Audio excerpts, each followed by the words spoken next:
online.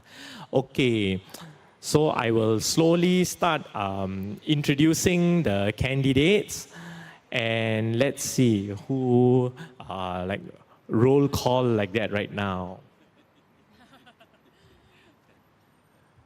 Okay, our first speaker I would like to introduce is, as I was saying, PAR attracts all people of all walks of life, but a very concentrated profession. I also don't know why, but within our party, we have got a lot of educators. Educators are very important in our society, our community, and our nation. Educators are basically teachers, can be from your preschool teacher all the way up to your university lecturers. They ensure constant, continuous, and consistent learning throughout life. So we have with us adult learning educators as well as school tutors among our midst of candidates here. As well as lecturer and private school lecturer and a private educating school director, as well as a preschool teacher amidst our midst. So we are concentrated on educators and teachers.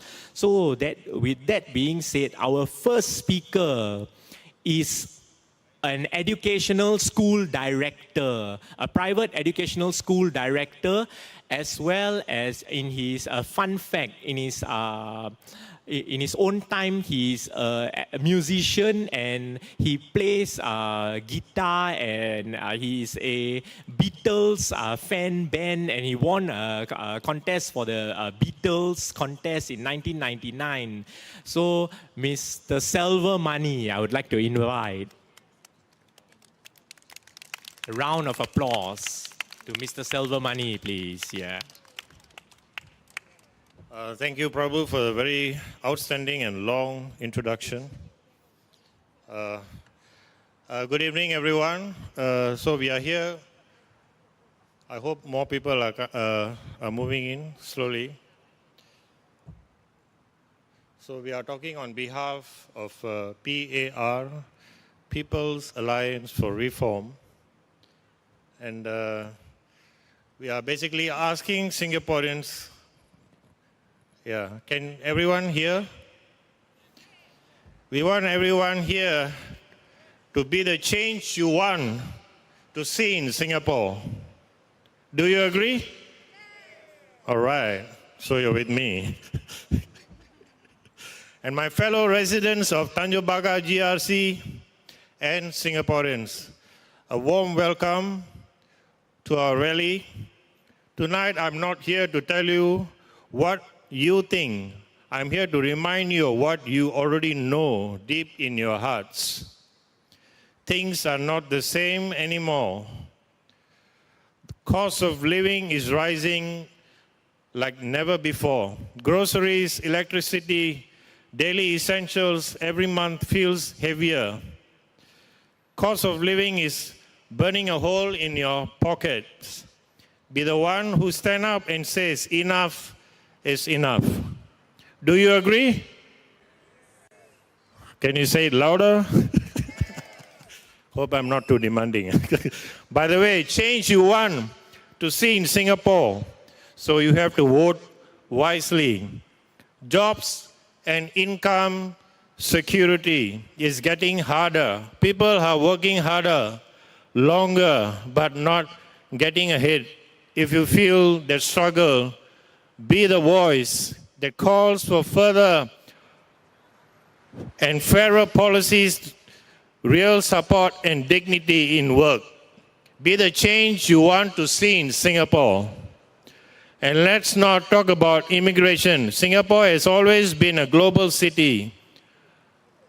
But if you feel your opportunities shrinking, if you feel like a stranger in your own land, you're not alone. It's not about shutting doors. It's about protecting your own. Even as we welcome others, be the change you want to see in Singapore. Education. Our kids are grinding from the age of 6. High stakes, exams, stress, tuition, and so forth. Are they getting the jobs? Are the income secure? What about the future they were promised? If you say no, then let's demand a system that values skills, creativity, the real world abilities. Be the change you want to see in Singapore. So you have to give us your support. Housing was the pride once upon a time, and now it is pricing people out in their own land. Young couples waiting years. Older folks downsizing their dreams. If you feel the weight of home you can't afford, be the one who demands better. Be the change you want to see in Singapore. And our parliament, it is supposed to be your voice, your dreams, your needs. If you feel like it's become a rubber stamp, super majority, and a quiet room when it should roar with debate, then, my friends, it's time we change you want to see in Singapore. And good governance isn't optional. Accountability, transparency, these are the basics of first world government and democracy. We work hard, we pay our taxes, we trust. If you think trust must be earned and kept, be the change you want to see in Singapore.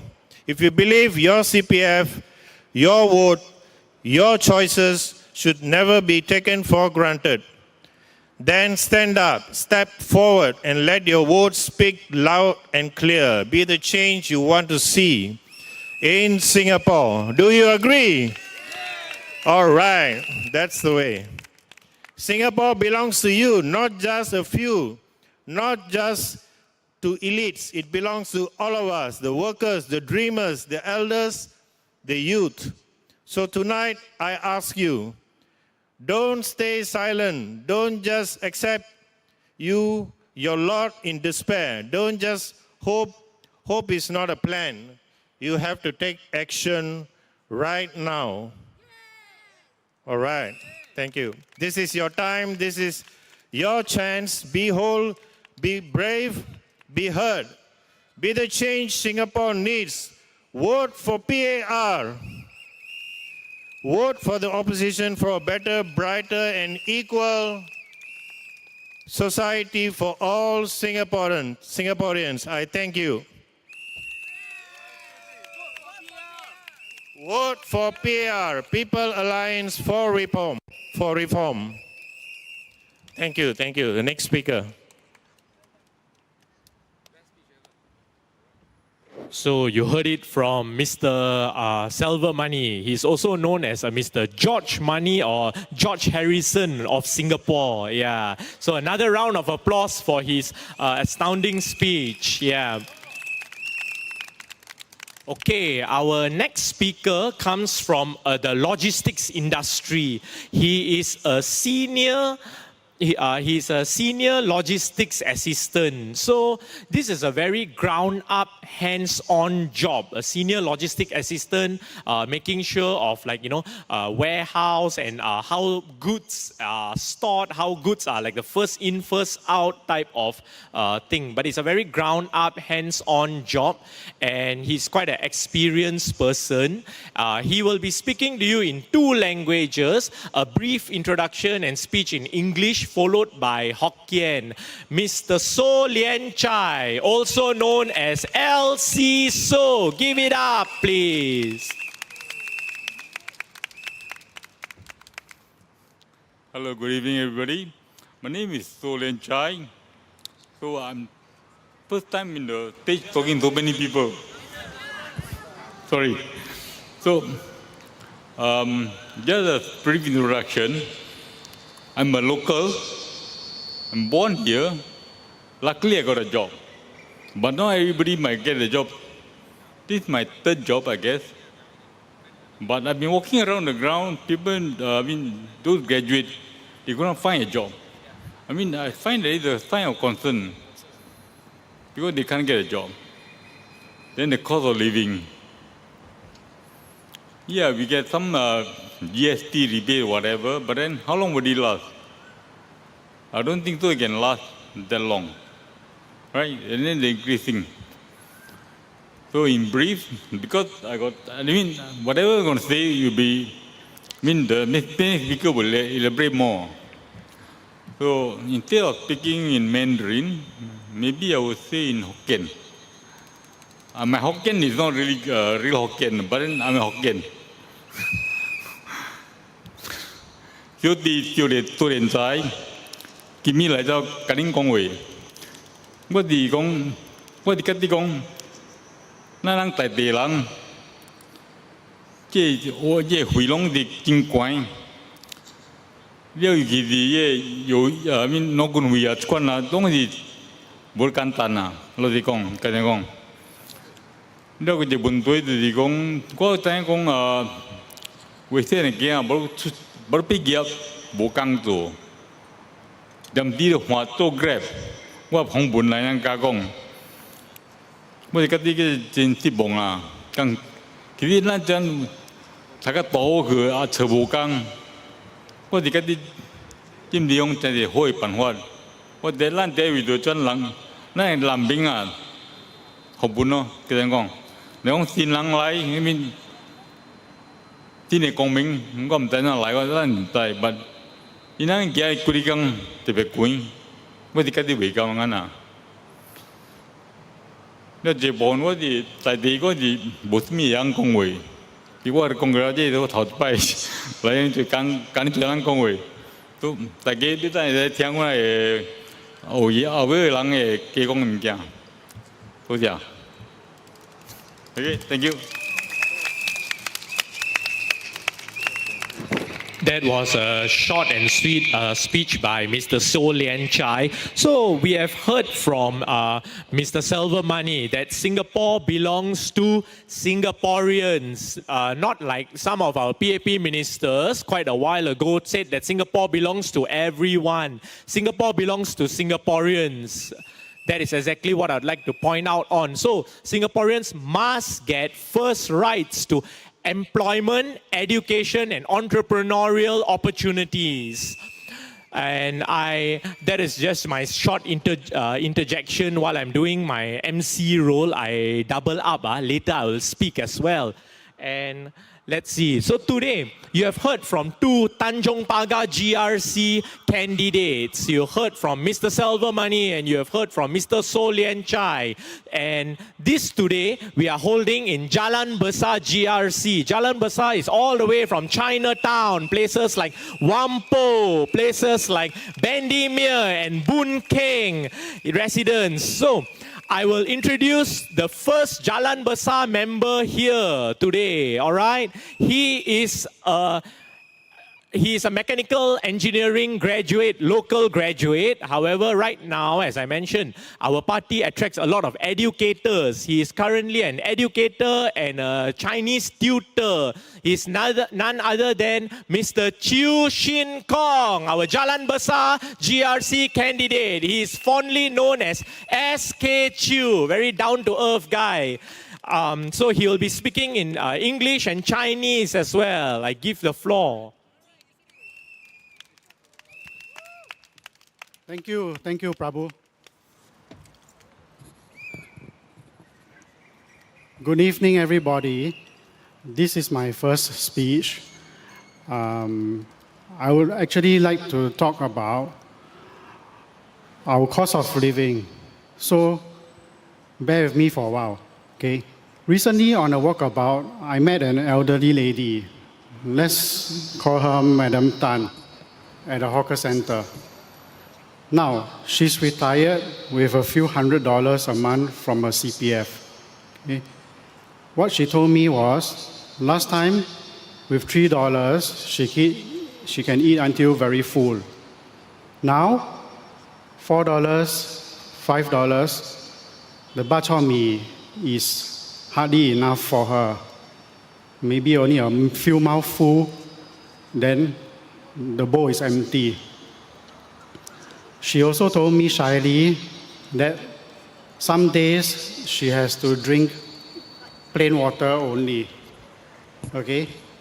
Why is this so? Because she doesn't have enough money. She needs to save the money for her medicine. Now, this is the real Singapore. Okay? hidden from all of us. Not the glossy brochures that PAP is painting to all of us. Not the minister's ivory towers. Okay? This Madam Tan, she's one of those whom the PAP has left behind. And she is not alone. Now, the cost of living is actually rising madly. I believe you all can remember around 2 years ago, one bowl of bak chor mee is around $3.50. Now, how much is it? $5. Yes, you're right. And $5, how much do you have in the $5 bowl? Lesser or more? Yes, much lesser. So what has happened? Inflation has gone skyrocketing through the roof. What is the government's answer? They tell you, oh, global inflation. Yes, they know it's global inflation, right? But why do they still keep on increasing our water bills? On the 1st of April, a few days ago only, right, at the beginning of this month, they raised our water bills. Knowing that, we have inflation already, they still continue to raise. Is that what we want our government to be? Yes. How about the electricity? Transport? All the costs have been rising. Ask yourself, has your salary increased that much? So, why are we being left behind? Okay? Pritam Singh already said that, this government, by raising the GST at this wrong timing, has turbocharged the inflation. He is right. And why do we know this? Because we have one daring member of the opposition in parliament who will bring our voices out. Without him, who will say this? Will you all be protected? All of us are in Singapore. Okay? This is Singapore. Anything affects us. The ministers, what about them? How about our mayors earning $660,000 a year? Do you know what is their job scope? We don't even know, right? But how come we are forced to pay them $660,000 a year without any accountability? At PAR, we will lower the cost of living by exempting taxes from essentials like food and groceries, utilities, education for the young until university, as you have heard in the public broadcast yesterday.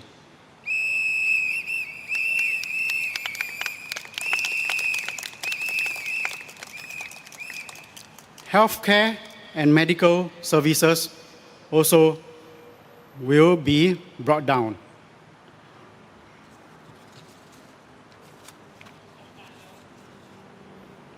Now, during the COVID period, I'm sure quite many of us have been through this COVID period. Remember the Trace Together saga? What happened? Okay, Lawrence Wong, he initially claimed that, I quote, "It's not meant as a way to detect offenses and breach of rules," unquote.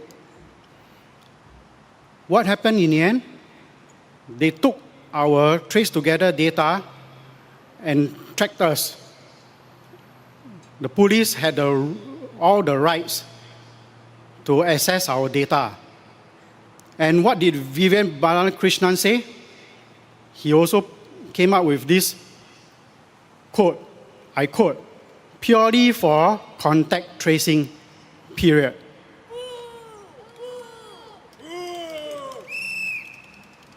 Now, how can a minister, who has been paid millions of dollars, come out and say that he had not thought of the CPC that will be invoked to pull out our data? Isn't this misleading us? What else are they hiding from us? Can we ever trust them again? Yes, you're right. If elected, we will ensure that there are checks and balances. No blank checks for PAP.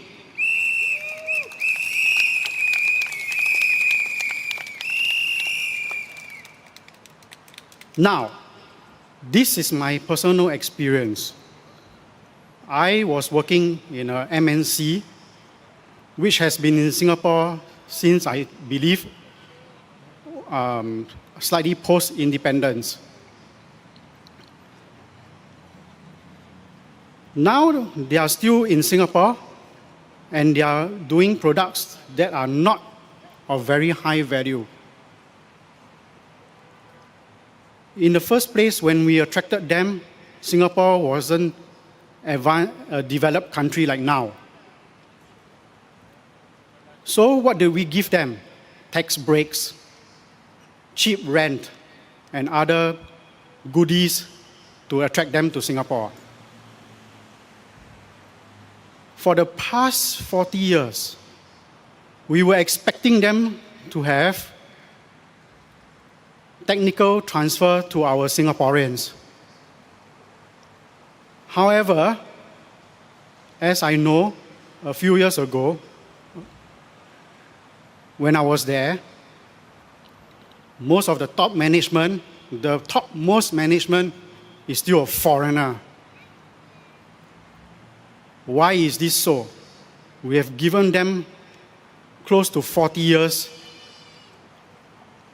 to transfer their technical know-how to our Singaporeans. Are our Singaporeans not capable enough to pick up such simple skills and knowledge? Yes. We have university graduates from NTU and NUS, always ranking top 10 in the global surveys.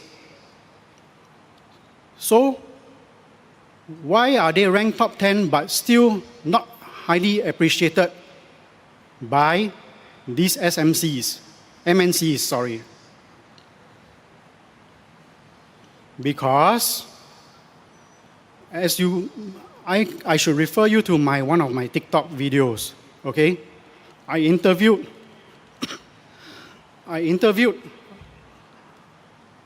a Singaporean, okay, in his late 40s. He was working with an MNC in the hospitality industry. He has told me that he was retrenched recently. Why? Because most of the upper management are foreigners. And what do these foreigners do? They bring in more foreigners. They pressure the HR to hire foreigners. They will give a list of resumes to the HR. And in this list, the foreigners are placed on top. Is this what we want? So, who has been letting us down? Yes, PAP has been letting us down. As the Minister of Manpower, Tan See Leng should have ensured that MOM is supposed to enforce the rules properly. Make sure that we have fair hiring practices, not just giving the HR a blank check to just listen and be pressured by the foreigners who will just bring in their whole kampong. Another of my own experience, I was working in a big MNC in around year 2000. In the MNC, that was my first job. As a fresh grad, I was very inexperienced. Don't know how to play office politics. So, when the appraisal time came, as a Singaporean, one of the minorities in the company, my section manager, a foreigner, okay, he singled me out to take the rap because I was outspoken. Whatever he asked me to do, I did to my best ability. However, certain decisions, when he asked me to carry out, I felt that it was wrong. I questioned him. So, during appraisal time for revenge. He marked me down on core value. Now, those of you who are in the corporate life, you know, core value is an immeasurable yardstick. I can give you high points on core value, but other measurable points, you can score low, and I can bring your rating up. So anyway, after that, what did I do? I brought this case up all the way to the CEO, together with my friend, who also scored poorly. And the management was very pissed off with me. In the end,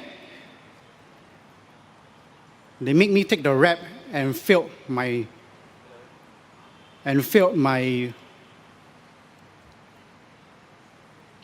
probation. So, what is happening? You can see for yourselves. Okay, foreigner starting to bully Singaporeans since year 2000. As a Singaporean, I dare to stand up against my section manager and go all the way to the CEO. If I'm elected into parliament, I will dare to speak up for all of you.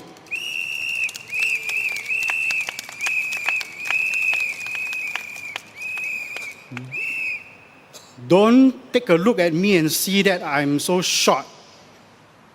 I don't dare to do anything. Okay? I will fight all the way as long as it's morally right. We will do the right things for Singaporeans.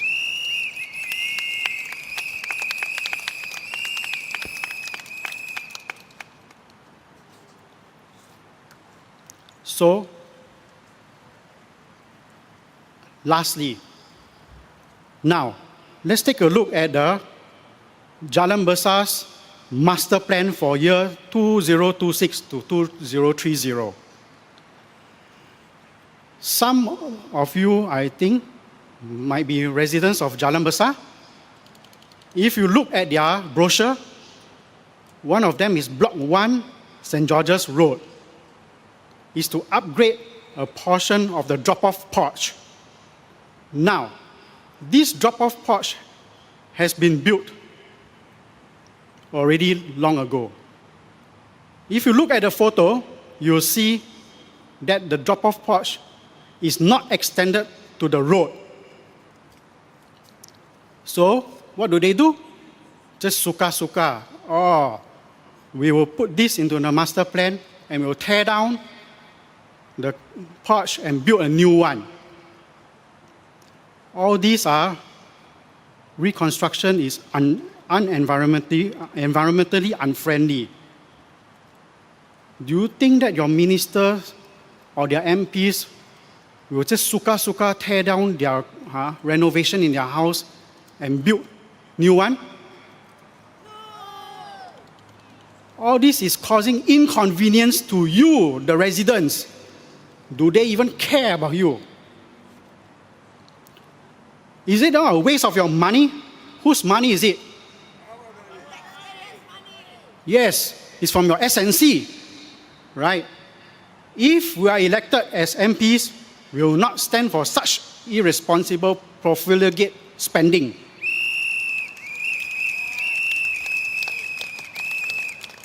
Any money to be spent, we will make sure it's spent wisely, because this money is yours.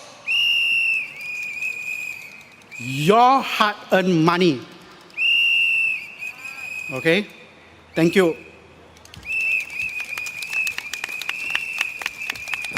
So, okay, you hear the speeches getting a bit more fiery.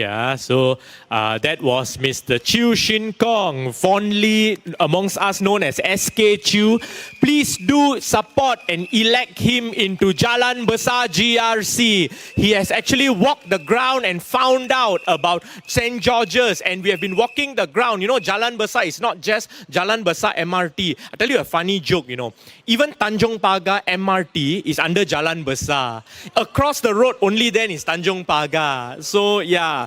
So, Jalan Besar GRC spans all the way. It's Jalan Besar GRC in some ways. You can call it the London or New York of Singapore, because it covers Raffles Place and Tanjong Pagar, the CBD areas as well. So, if we take this is something like the capital of Singapore, Jalan Besar GRC. It covers the central financial districts. So you heard Mr. Chew, he walked the ground, he went to find out all this information, and Jalan Besar spans all the way to Chinatown, Havelock, Bio Crescent, Jalan Besar spans to Whampoa and Geylang Bahru, Sims Drive. If you are a resident of all these places, please do consider electing Mr. Chew Shin Kong for Jalan Besar, one of the members who spoke. Okay, now the second member of the Jalan Besar GRC team, I would like to introduce. She is a nurse by profession, and inside info lah, nurses are very hard to get leave, you know. Even during campaign period, hard to get leave. So you can see, you know why PAP don't know and don't understand this and all. You look at among all the PAP MPs, got no nurse by profession. Yeah, all got all sorts of other profession lah, but don't have nurse. So if elected, she would be the first nurse in a long time elected to parliament. Without much to do, I will introduce to you Sarina for Jalan Besar GRC team. She will be speaking in Malay and English. Here you go, Sarina. Thank you. Thank you, Prabhu. Well, I got leave lah. My employer released me. I believe there are many home watchers, and I'm sending my big thank you to you. And apparently, I would like to say a big thank you to all the residents and supporters here who's here with us.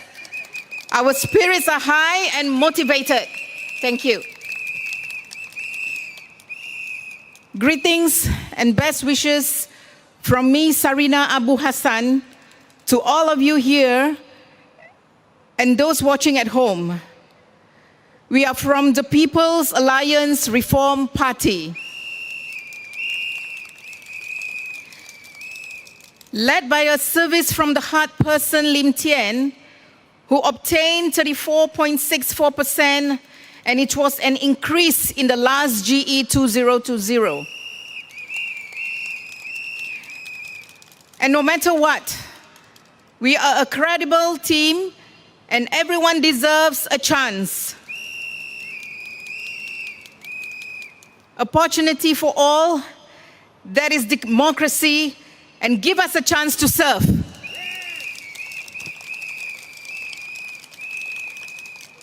This is the moment. 3rd of May is the polling day. So this time, vote for PAR. Vote for People Alliance Reform Party. Respected brothers and sisters, there is no check and balance in the state system. So the opposition are like QCs who ensure the approval of a product and is not experimenting. We will not waste this opportunity. This is our opportunity to prove that we are ready to serve you, the people of Jalan Besar. PAR has been working hard behind the scenes. PAR is here for equality. And this is the time our team are equipped and ready, and we have the physical and mental ability to lead. Not only we want to engage you, we want to work with you and walk with you into the parliament and push for free food, health care, and education for school-going Singaporean children. Next, with no emotional, mental, and physical stress, married couples can help to boost our fertility rate. Don't you think so? Okay, a little about myself now. I grew up with 8 other siblings, and we went through a life full of challenges and struggles. But we are lucky to have hardworking parents who taught us on how to be independent, and we learned to survive hardship and empowered. I used to be selling goreng pisang right after school in school uniform and walk to school every day.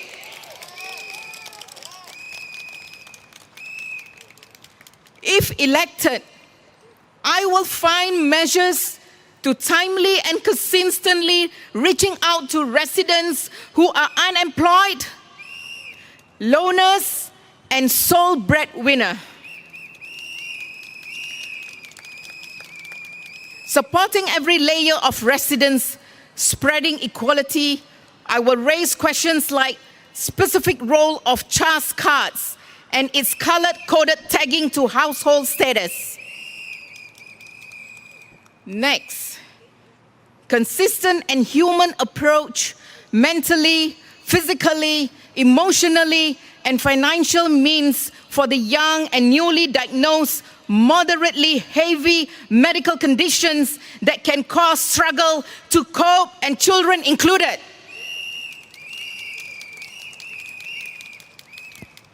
Again, for our beloved future children, my childhood experience has motivated me and standing here right now. Well, good nutrition are crucial at growing age, and by reaching out to school-going children, whom are the future of Singapore, this is a form of an investment. Good balanced nutrition will definitely boost their well-being, and with that will hinder mental hiccups and malnutrition as they grow along. And not forgetting our beloved elderlies, you deserve free transportation and away with the tapping of cards at each rides. You can then concentrate on yourself and mobility. This is what PAR believes in, a transport reforms. People of Jalan Besar. People of Jalan Besar. People of Jalan Besar. We will stay connected to understand the daily struggle of people like us in Jala Besar and all Singaporeans. We want long-term plans versus short-term payouts. We want jobs that suit our capability, not jobs to fit with no flexibility. A job that can bring in enough for the family. This is bread and butter issues that we are talking about. We don't want unnecessary struggles both at work and at home. Job insecurity is at the peak now, especially for the young or those who are starting to embark in their career, having to compete with non-Singaporeans.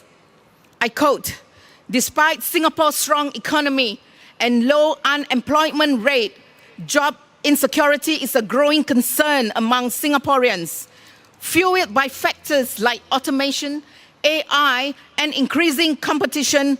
A 2023 Institute of Policy Studies report found that 35% of Singaporeans workers feared their jobs might not exist in the future. PA will bring all this concern up, and we want long-term plans, not just payouts. Please note that whatever PA strives for, it doesn't cause any unnecessary disturbance to our reserves. We are not here to take over the government or destroy them. The people of Jalan Besar and all Singaporeans, we will walk with you and listen to you with our heart and human ability. We are honest with integrity, and we do what we say and say what we do. Vote for People Alliance Reform Party.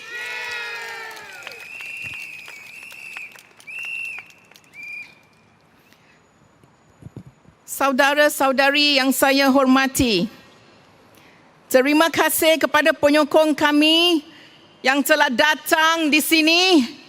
Semangat kami amat tinggi dan kami berasa bermotivasi. Terima kasih. Salam dan ucapan selamat dari saya, Sarina Abu Hassan, kepada anda semua di sini dan yang menonton di rumah.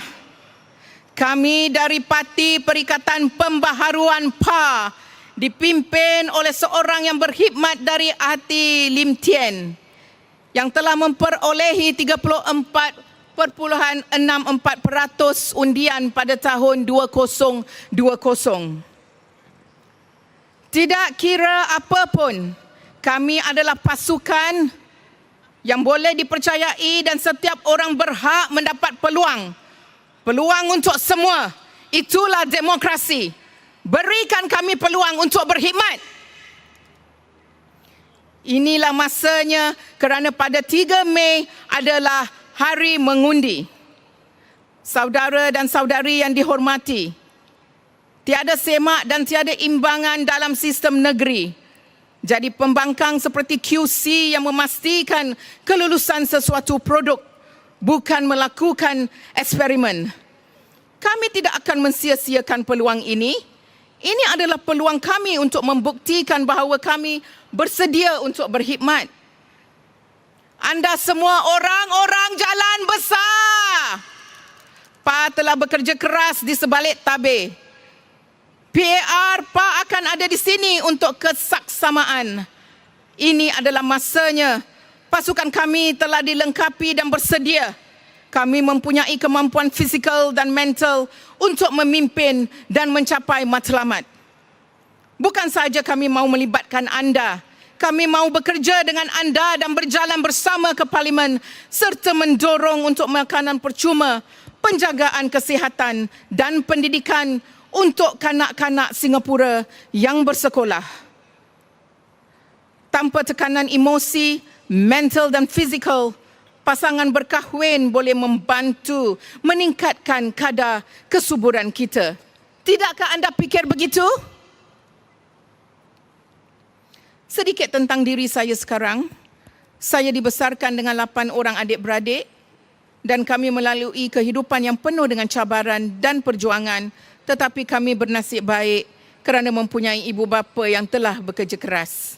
Jika dipilih, saya akan mencari langkah-langkah untuk menghubungi penduduk yang menganggur, kesepian dan penyara tunggal secara tepat pada masanya dan konsisten. Pemakanan yang baik adalah penting pada usia pertumbuhan anak-anak. Nutrisi seimbang yang baik pasti akan meningkatkan kesejahteraan mereka dan dengan itu akan menghalang masalah mental dan fizikal akibat kekurangan zat makanan.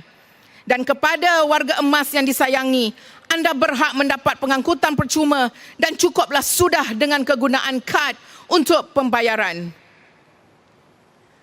Ingat, rizab negara tidak mungkin bergoyang walaupun usul-usul ini diterima nanti. Orang-orang jalan besar, orang-orang jalan besar, orang-orang jalan besar, undilah parti Perikatan Pembaharuan, undilah parti Perikatan Pembaharuan, undilah parti Perikatan Pembaharuan. Terima kasih. Assalamualaikum. That was a rousing speech in both English as well as Malay from Miss Sarina, our second candidate from Jalan Besar GRC. You know, it's made out of 4 candidates. So Mr. Chew Shin Kong, SK Chew, spoken to you. Miss Sarina has spoken to you. So I would now like to introduce not the current but the former 2020 candidate for Jalan Besar GRC, who currently is contesting the single seat of Yo Chu Kang SMC. He's here all the way. And so I was telling you the story about, PAR attracts a lot of educators. He's currently an educator, but you just heard Sarina's speech. By occupation, she's a nurse.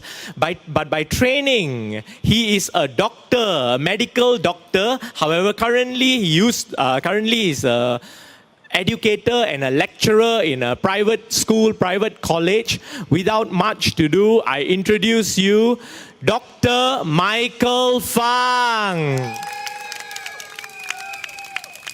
He'll be speaking to you in English and Chinese. Hello， 亲爱的选区们，你们好。吃饱不 ？OK， 吃饱就好。OK。Yes, countrymen, lend me your ears. Today I speak to you from the bottom of my heart how important this election is. This is the election that will decide your fate for the next 5 years, 10 years, and even 20 years. Why do I say this? This is because the PAP has been bringing foreigners and immigrants at an ever-increasing rate. You feel them around you. You feel them in every transportation you take. The cost that you have to pay. In every hospital bill that you face. The stresses that is placed on our system by an overly high immigration rate. Why? Why do the PAP bring in all these foreigners? Well, they say that, okay, we need the labor, our people are not skilled enough to train. But is that true? How many of you have been displaced from your jobs? How many of you feel the pain? Yes, sir, I hear you. You feel the pain. You feel the displacement by foreigners. You feel the pinch each time you eat a bowl of porridge or a plate of char kway teow. Do you know how much a plate of char kway teow costs nowadays? $5, $6, $7, $8, right? Even some places. Why is it going so high? Now the PAP tells you that inflation is global. Right. It's global, but why are we then still the highest rate of inflation country in the world, or the highest cost of living country in the world? To run a race, to be number one, don't you need to put in extra effort? Yes. So basically, not just global factors, local factors have also caused the inflation. So therefore, what we seek to do, what PAR seeks to do, is to firstly address the cost of living issues. And one of the first steps is to bring down GST.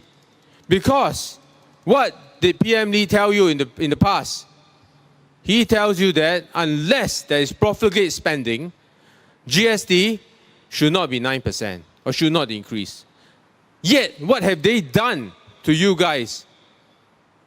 They have raised GST from 7 to 9%. And do you know how much a cup of coffee costs nowadays? Yes. And after election, it's going to get worse. So, let me ask you what affects the most important question of your life. What are you going to eat for tomorrow? What are you going to eat in 5 years? What are you going to eat in 10 years? With your retirement savings, especially for retirees, how much they can save and spend is only a limited amount. With each passing stage of inflationary measures that the PAP government does, your reserves are actually shrinking. Your money in the bank is actually shrinking in terms of purchasing power. Last time, for example, you could buy 100,000 maybe cups of coffee or 2,000 plates of char kway teow. If you can buy only 2,000 plates of char kway teow in the past, right, before 2020, now it's probably like 500, right? You see what's going on? Right, with the progress, unchecked inflationary policies of the PAP, what will happen to you if there's no opposition in Parliament? Already, there are so few. We seek every one of you to bring us into Parliament so that the PAP policies can be checked, so that we can have a future, so that we can have a life. We need all this in our hands. So guys, please take back control. Yes. Now, we are talking about the savings of elderly people. How about young people? Don't they need to accumulate savings as well? That is why, sirs and gentlemen, we need to make a stand. We can no longer allow the fear tactics of the PAP to intimidate us. It is time to make a stand. Maybe our last one. We can no longer afford to let them go unchecked. If we let them go unchecked, what happens in the next 5, 10, and 15 years, you guys can only imagine. I speak to you from the bottom of my heart, not just because I see the pain around me, I feel the pain as well. All right? I stand before you as a candidate for Yio Chu Kang SMC because I feel for them. I want to bring down the cost of living, make it more affordable for every one of you. I want to protect elderly savings so that it can last longer. Maybe up to the end of your retirements, okay? Let's make it happen. We will shout with one voice that we have it. The people will not be intimidated anymore.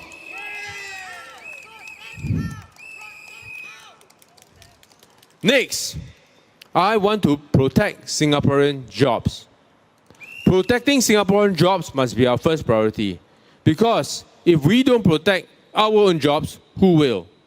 When the government brings in so many foreigners and sign humiliating treaties such as Sekolah, giving our rights away to our naturally born jobs as Singaporeans. What do you say about this? Yes, boo, it's an outrage. It is a national humiliation and outrage. Sekolah is a treaty that should be torn, not just because it is signed with the Indian government, but any government that wishes to import its citizens wholesale into our country. We must take back our pride, our dignity, and our future together again. Say yes to the people. Lastly, I would like to say, let's make healthcare affordable for every one of us. Let's make transportation affordable for every one of us. Let's make our lives more dignified for every one of us. How will Labubus, yes, I don't even want to pronounce their name because it is below my contempt. I do not want to think of a citizen depending on dolls and Labubus and free giveaways, CDCs, ice creams. fish and eggs given to citizens as if they were beggars. No! Our citizens have pride in them. Our citizens are born and bred of Lee Kuan Yew's spirit and iron and fire. We will bring back Lee Kuan Yew's spirit in the opposition.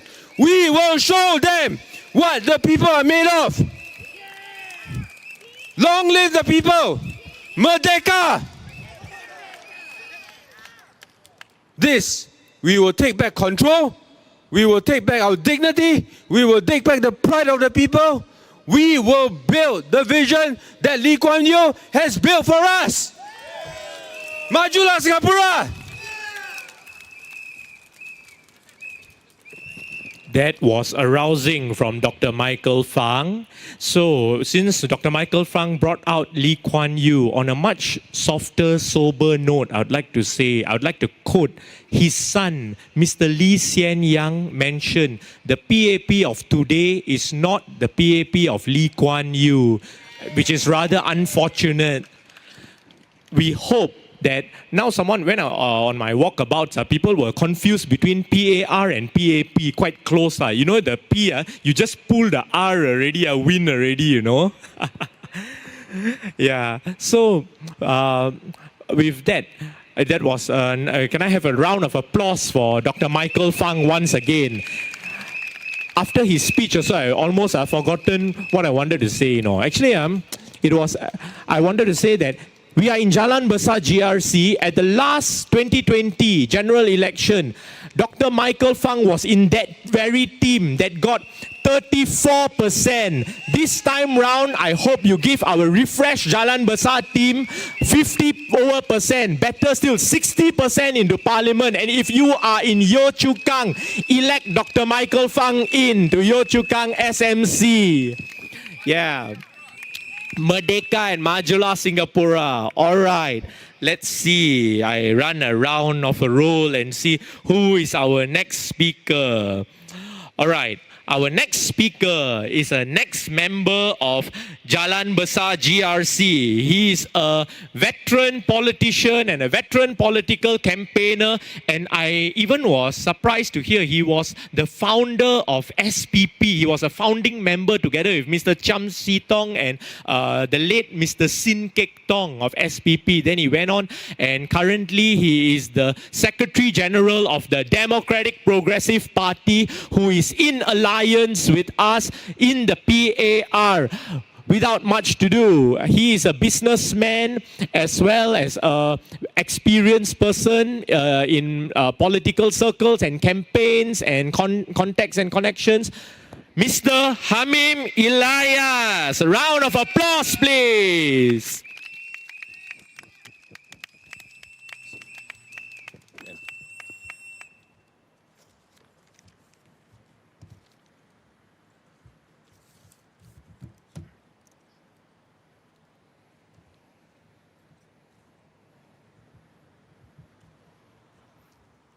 Thank you very much.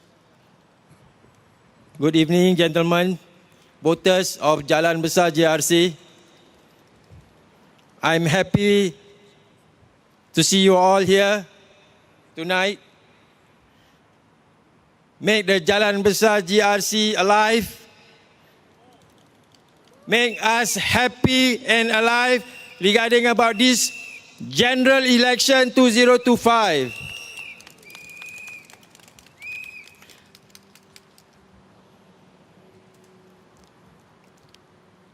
Regarding about the past experience I have with Mr. Chiam Si Tong, now we're going to the future about what we have to do because of the PAP policy that not benefit for Singapore. So, I make a coalition with Mr. Lim Tien and PV and the Reform Party together to make us very strong to face the general election, this coming general election. So, in this night, I will talk about the cost of living priority to the Singaporean jobs, and then the affordability of the housing now skyrocketed until 1 million, 1.5 million. So our children's, they can afford in the future. So we have to talk about this policy. Another thing is the influx of the foreigners, workers in Singapore. So we have to talk about this. Otherwise, another 5, 10 years, we all Singaporeans are left behind. So, talking about the cost of living, I and my team at Jalan Besar GRC since 2023, after we formed this alliance, we go to knock door to doors asking what are their problems. But some I feel very sad when they said sometimes they got no food to eat. Sometimes they got no bus fare to go to the bus, take MRT, public transport. So we have a project called Project Rise to give the poor people who really need it. We take down their address and note down in the paper. So we bring about 10 or 20 rice on that day. We distribute them to the people of Jalan Besar GRC to make their life easier because of the cost of living is skyrocketed. Then some of them, they really need a wheelchair to move around. They need the mobility of that space in the HDB. Maybe HDB can look into it because, as I know, Jalan Besar is a demographic of about 50 to 60% older people. So they are very slow in mobility, in terms of walking, in terms of crossing the road. So we need, or the government can look into it in Jalan Besar GRC. Once in the pedestrian crossing, I see a lot of, they are really have to be, somebody have to pimpin to be with them together. Otherwise, it's got a lot of problem. So please help this elderly. Is our senior who built Singapore from independent 1965. So we have to praise them. We have to be good to them. We have to be nice to them. Is it right?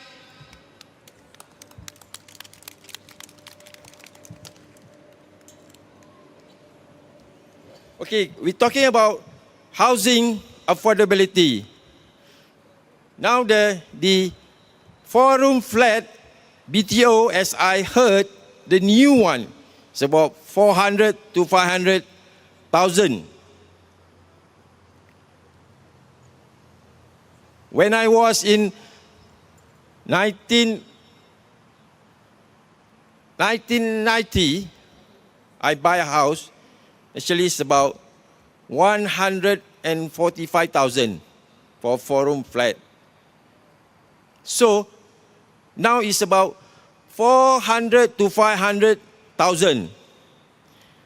That time, I only signed about with the HDB is about 20 years.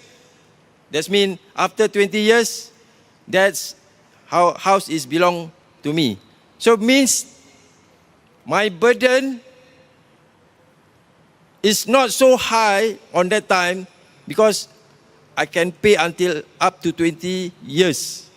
But now, I see and I look at it about 400 to 500,000 for 4-room flat. They have to work until they about 60 to 70 years old. I think about 30 to 35 years old. So it's very burden to them. So how to make this affordability of this housing? So we have to debate.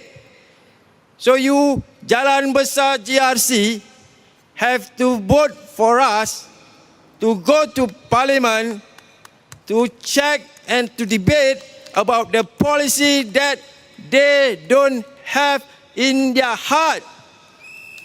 They have to think about Singaporean, how to think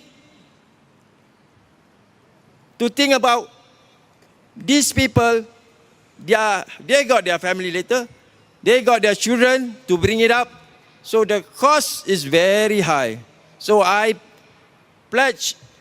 plead you all to vote for us in Parliament with all our PAR led by Mr. Lim Tien, is our Secretary General of People Alliance for Reform.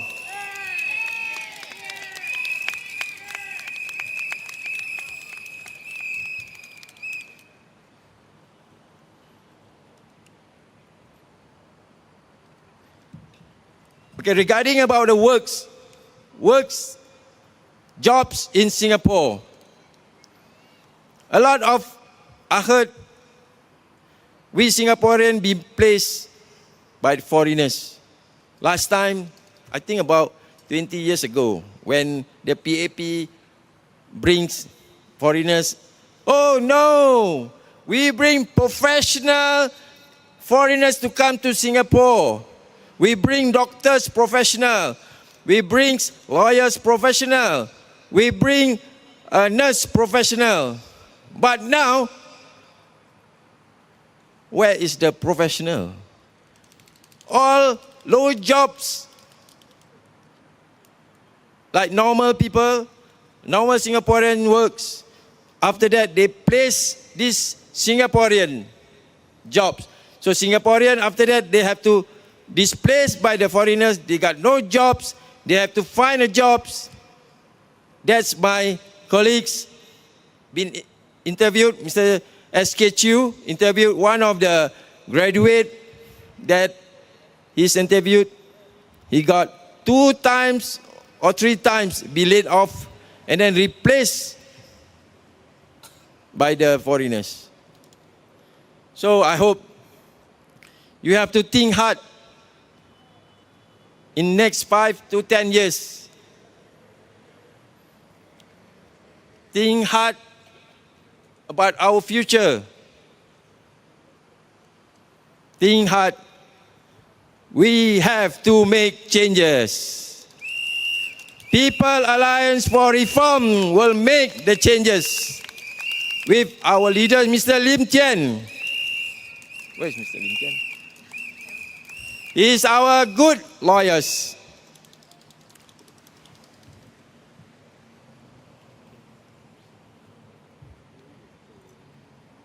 Okay, I wrap it up. Okay. Can I speak in Malay a bit? Okay, selamat malam kepada pengundi Jalan Besar GRC. Saya Muhammad Hamim bin Alias daripada Parti Pembaruan Rakyat, People Alliance for Reform, mengambil kesempatan ini untuk bertemu dengan rakyat Jalan Besar GRC untuk mengundikan kita PAR, People Alliance for Reform, untuk mendapatkan mandate anda, masukkan kita ke dalam parlimen.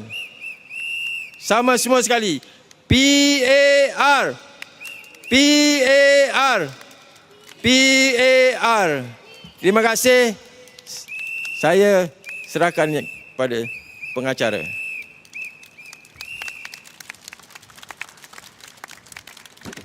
Okay, so you heard Mr. Hamim speak from the heart, touch on about elderly residents within Jalan Besar and the struggles that they go through, and basically these people are falling through the cracks of our society. Singapore is a rich country, but however, a lot of people are being left behind. I don't think that is right.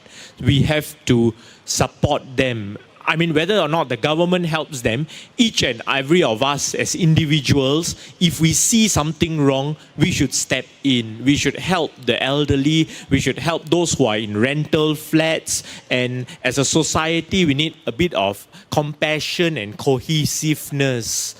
Okay, before that, let me introduce you the next speaker. The next speaker, this will be her third general election. In 2010, she contested under the Reform Party in Ang Mo Kio GRC, in 2020 with People's Voice, and currently in 2025 with People's Alliance for Reform under the Alliance.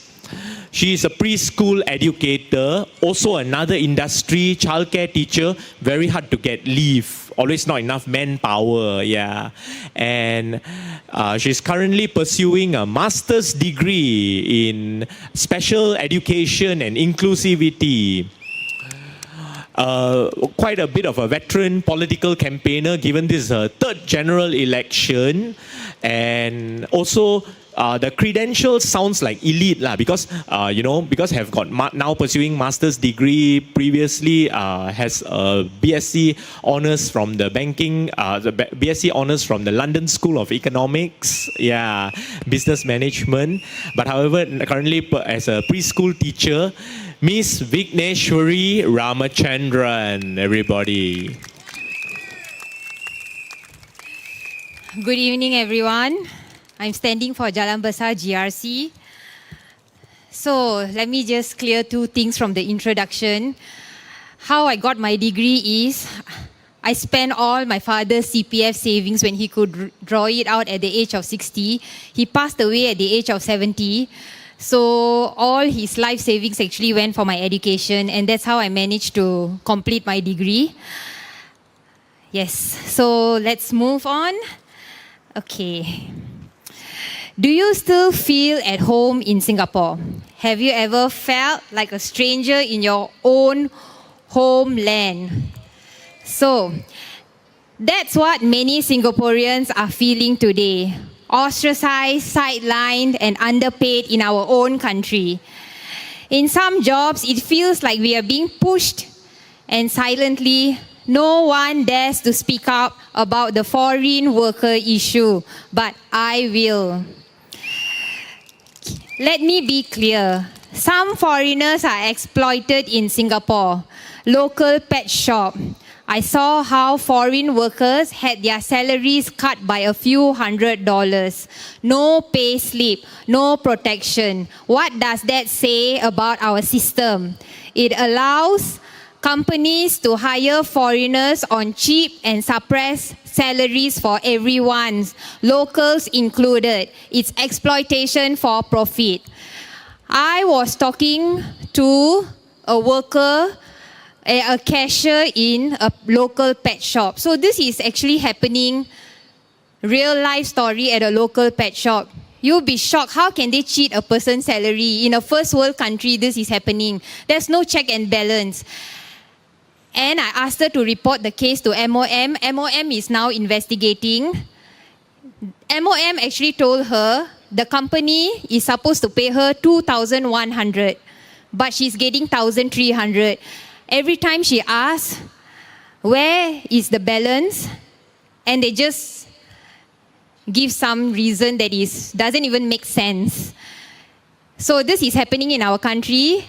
They are cutting the foreigners' salary, and that's how they are hiring cheap labor. It's just to put it bluntly, at the end of the day, it's about cheap labor. You don't think Singaporeans got enough talent and enough skill set to actually take on these jobs for a decent salary of minimum wage? And so now look at what's happening to us. MOE is downsizing schools. Teacher recruitment has slowed down. Why? Because of our declining birth rate. Yet we continue to see foreigners occupying high-paying jobs. Jobs they didn't train for here. While our own wages are kept low. How to raise a family like this? Let's talk about the cost of living. A meal of 2 double filet o fish in Singapore costs as much as a full meal in a posh JB restaurant. That's how bad it has become. And the $11,000 baby bonus, spread it out and it's barely $1,000 a month. But you can't even use it for essentials like milk or diapers. And by the time you deduct infant care fees, easily $2,000 a month is gone in less than 6 months. Meanwhile, ordinary Singaporeans are struggling. I know someone who keeps lending money to families for basic things like school fees and childbirth costs. Is this the kind of society we want, where we rely on one another just to survive while the government tells us to do more and ask less? So this is another real life story. The person, the lender that I'm talking about is sitting down on stage. So this he can verify. One case is a mother of 3, young mom. She just gave birth in the hospital and she calls him and says, I don't have money, can I borrow $2,000? So when I asked how about the $11,000 baby bonus, I heard they put it in quite fast. But you cannot draw it out. It's meant for school fees. So in the end, she still hasn't paid back the $2,000. But that is besides the point. The point is she has to borrow in the first place. And then there's another family. He has young children. And he has borrowed quite a few times for his children's tuition fees, tuition education. He will call and it's very sad that he has to ask because he has no choice. It's his child's tuition, you see. So he has to pay the fees, but he doesn't have the money. So one may argue, this is personal problem, nothing to do with the government. It's happening to so many people. How can it be a personal problem? Don't you think that it's supposed to be a government's problem now? The government should look into the well-being of the people. That's why we elect them into parliament.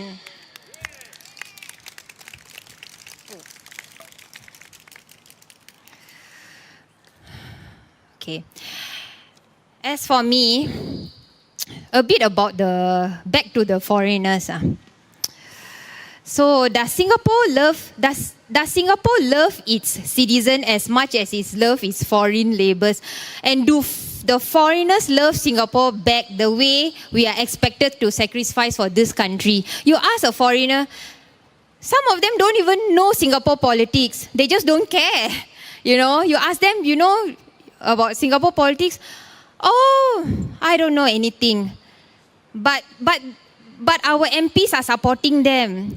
And don't get me wrong, actually I get along very well with all my foreign teachers. And then it just reminded me of my leave. Unlike my teammate, my leave still not approved. And the thing is, someone online asked me, why WP, why PSP, NSP, all the other opposition don't have this problem, only your leave is affected? I don't know, you go and ask them. Because there's no preschool teacher and nurse that are running for elections there. There are no MPs who are preschool teachers and who are nurses. So they do not know. It's difficult to get leave. We are essential workers. Even in COVID, we need to work. If you are a parent of a preschool child and then you find out there's not enough manpower in the center, you scared or not? You tell me, will you be scared for the safety of your children? I got no choice. I cannot go because my boss say I cannot go. But I tell you, when I get elected, I will quit my job. And then my principal come and find me. You must be careful of what you say because the HQ saw your interview on TV. And then you said that you want to quit your job. I cannot handle, even in campaigning, I cannot get leave. You think after I get elected, I got time to actually juggle the two? Obviously, I must tell the people I will quit my job and serve you full time, right? Doesn't it make sense? Okay. So, for me, I've experienced harassment, bullying, and discrimination at my ex-workplaces. I must clarify to some former workplaces. But I didn't give up. So amidst changes of job during COVID, I worked in cold room as an ice packer. You wouldn't believe the low pay. I endured it because I believe in earning my keep. I actually, during COVID, also worked in Jalan Besar GRC. You know the NTUC, the small shop that is along the Bendemeer Road, the small NTUC shop along the Bendemeer Road. NTUC shop, they call it. I was working there for a few months during the COVID period as a cashier. I don't know if some of you have seen me or recognized me. And then I've stayed at Whampoa Block 82 for 13 years. So what they're talking about walking the ground, I know the ground. And of course, I want to know more of you better. So, as I mentioned, even now as an early child educator in a childcare, I'm struggling to campaign properly because of the government. They released the election dates last minute, making it impossible for workers like me to apply for leave. So when I asked my principal, this election is once in every 5 years. So it's very impromptu. They just released the dates, just last minute. She said, oh, but this is different. This is work. It's not related. So priority is not to your country. You get what I mean? Okay, so I stayed because I care for the safety of the children under my watch. If elected, I will resign and serve you full time. Shall we now go on to talk about housing? Let's not forget housing. 8 years ago, when I applied for my flat, a HDB officer sarcastically said, flooring is not free. Of course I know, nothing is free in Singapore. Now, residents are telling me how bad the soundproofing is on the HDB walls. With regards to the walls, the flooring, they can hear dogs, nails scraping, and, you know, like anything at the corridor, people running or walking or talking, they can hear because the walls are not like of the quality. So we pay so high for HDB, and we have to return it at the back of at the end of 99 years. Without is definitely not an investment plan. So HDB's walls are so thin. Okay, that one covered. Okay, so for the pricing that we are paying is definitely not acceptable. This is not just about policies. It's about dignity. That is about making sure Singapore belongs to all of us and not just the privileged few. But, you know, Lawrence Wong said, don't give oppositions a free pass. But people have been giving them a free pass for so many years. What about that?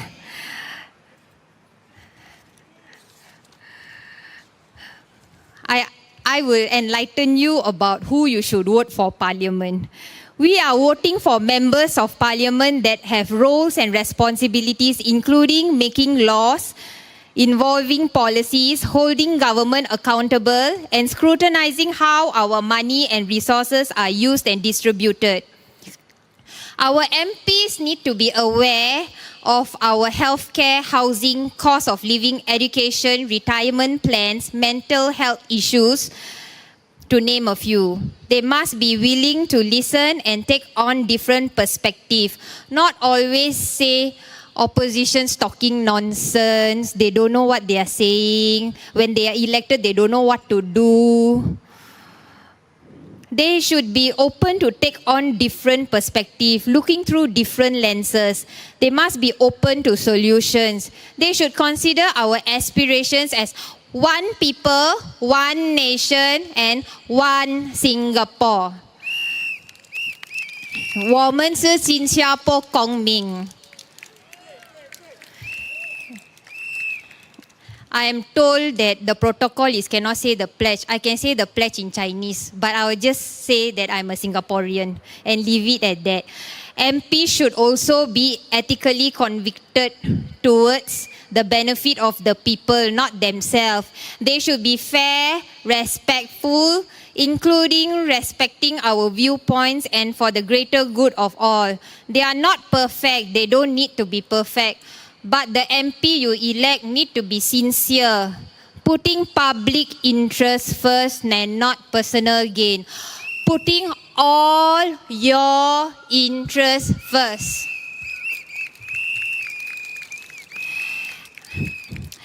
Now I will say a few words in Tamil, but I will translate each line. Not to worry, man lai. 等一下，我的 Tamil 慢来。மக்களின் நலத்துக்காக தலைவர்கள் முடிவுகளை எடுப்பதில்லை. They don't take decisions in the best interest of the people. அவர்கள் நீதி ஆலோசகர்களிடமிருந்து ஆலோசனை பெற வேண்டும். They need to sought the advice of financial experts in the group. எங்கள் குழுவில் நிதி நிபுணர்கள் உள்ளனர். We have financial experts in our team of People's Alliance for Reform. அவர்கள் இனி நிதியை தவறாக பயன்படுத்தக்கூடாது. அவர்கள் என்றால் PAP. PAP shouldn't use our funds in that is not to the best interest of our people. சீர்திருத்தத்திற்கான மக்கள் கூட்டணி வாழ்க்கை செலவு, வேலை முன்னுரிமை மற்றும் சிங்கப்பூரர்களுக்கான ஸ்திரத்தன்மை, அதிகம் குடியேற்றம் பிரச்சனைகளை மற்றும் with regards to immigration problems, immigration issues, People's Alliance for Reform will look into these matters when elected in Parliament, as well as job security for Singaporeans. GSTA வரம்பு உட்பட சிங்கப்பூரர்களுக்கான வீட்டின் உண்மையான உரிமை குறித்து பேசுவோம். True ownership of HDB will be brought up in detail, as well as GST on basic essentials to be eradicated. தேர்தல் தேதிகளை வெளியிடுவதில் PAP தங்கள் வழிகளை கடைசி நேரத்தில் மாற்ற வேண்டும். In order to have a fair play, PAP should stop releasing campaign dates and polling dates as well as nomination dates last minute.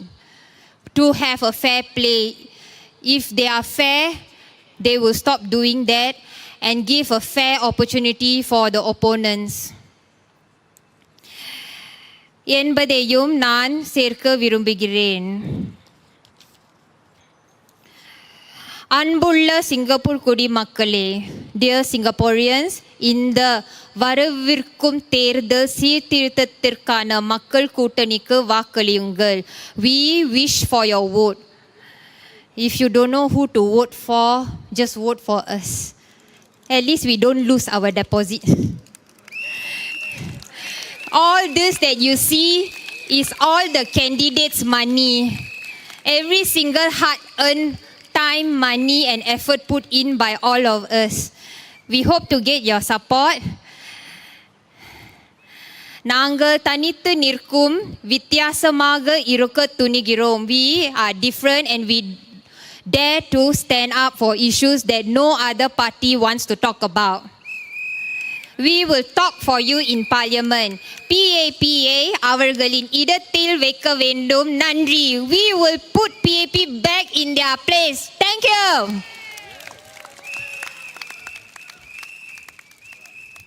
Okay, thank you very much, Vignesh. Okay, I received some feedback from the audience. Hey, I received feedback very fast, not like PAP, MP, receive feedback, but, sit on it.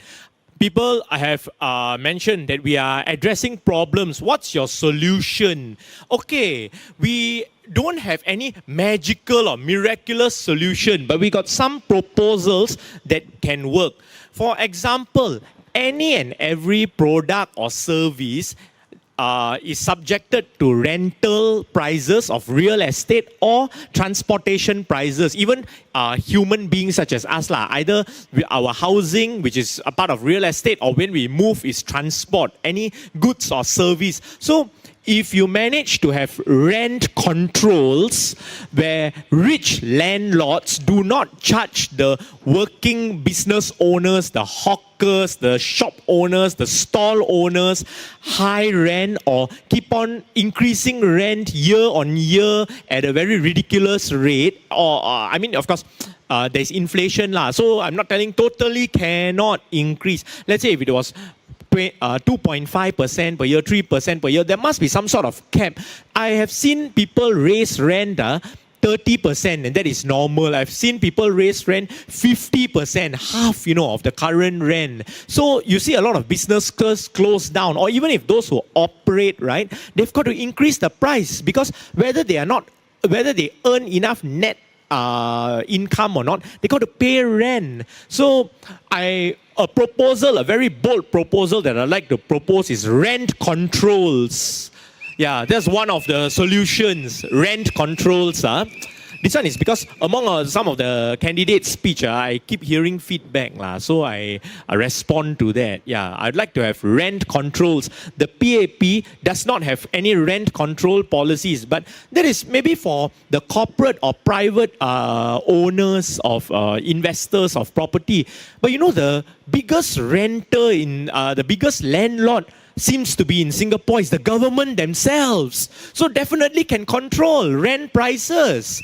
Imagine those HDB shops, if the HDB does not charge that high of a market price, but they bring down the rent. And when it comes to HDB, it's not one problem. My friend from the SDP, Dr. James Gomez, has pointed out it's a myriad of problems. So like one of them is HDB, which is the government, right?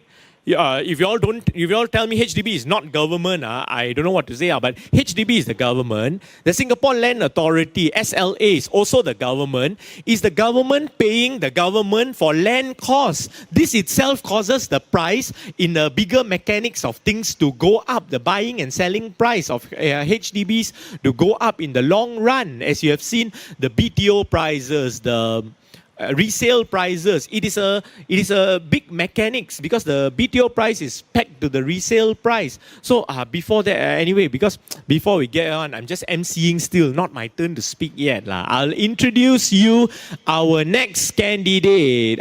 Also has stood for election a few times under the Reform Party.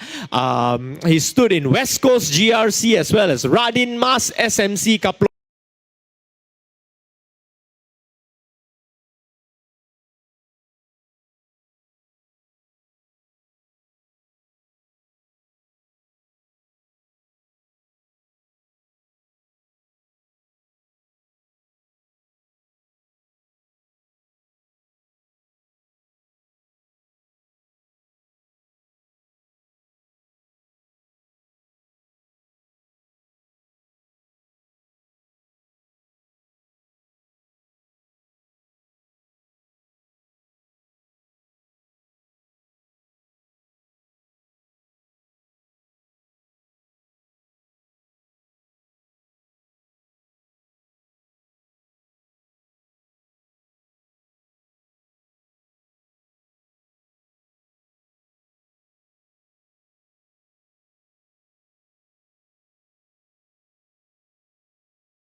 Good afternoon to everyone,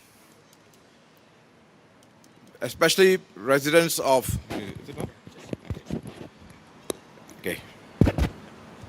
especially residents of Jalan Besar GRC.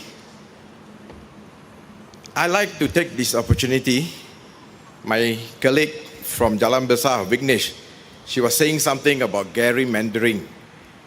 And in the parliament, when Hazel was saying something, Mr. Chan Chun Sing was saying something today, a few days back. We only talk loud during the 9 days. But 9 days is just a short time. But when he was questioned on the gerrymandering and changing of the goalposts on and off, did you notice something back? We don't have goalposts already. We want to put it somewhere else, or this side or left side, because they don't seem to have the ability to fight an election with confidence. They like to rush through. But now I'd like to bring back to you something. Everybody is talking about cost of living. Cost of living stem from many years of falling TFR. We have been losing our age. We are not replacing even the husband and wife ratio of 2. Why? That is something we need to ask.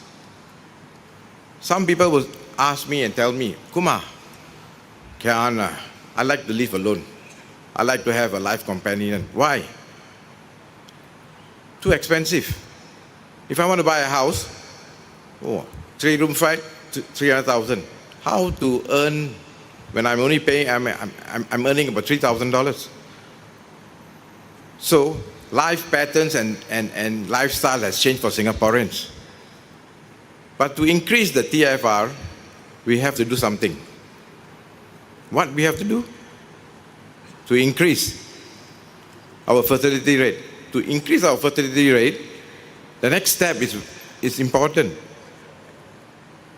Our generation should be able to have a comfortable living, with a comfortable job, with a comfortable wage, that they could sustain their family. One of the biggest and optimal issue now they are facing is cost of living.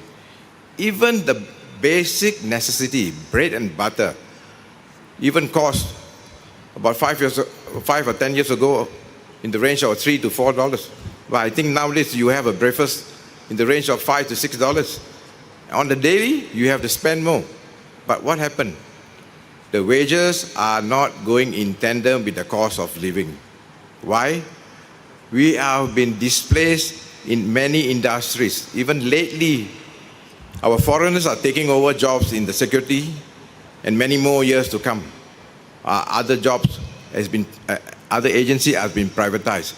So in order for you all to do something, we need a balanced slate of opposition. With the increased slate of opposition, the parliament will be more vibrant, more vigorously debated, and you can see no more absentees from the incumbents.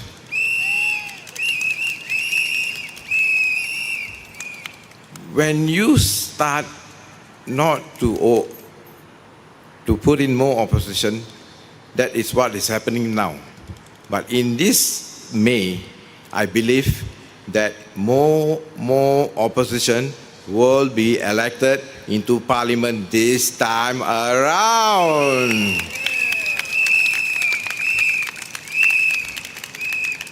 For that to happen, remember something.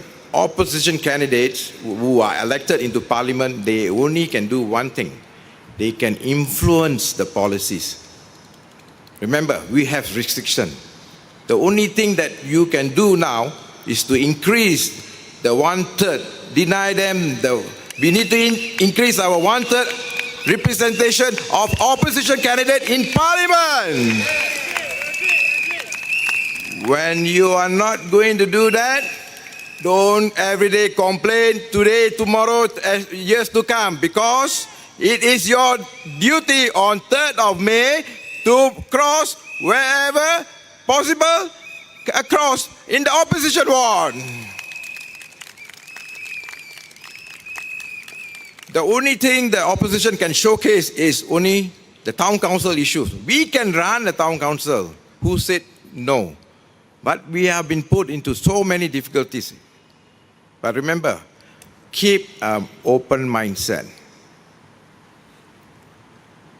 The town council is just an extended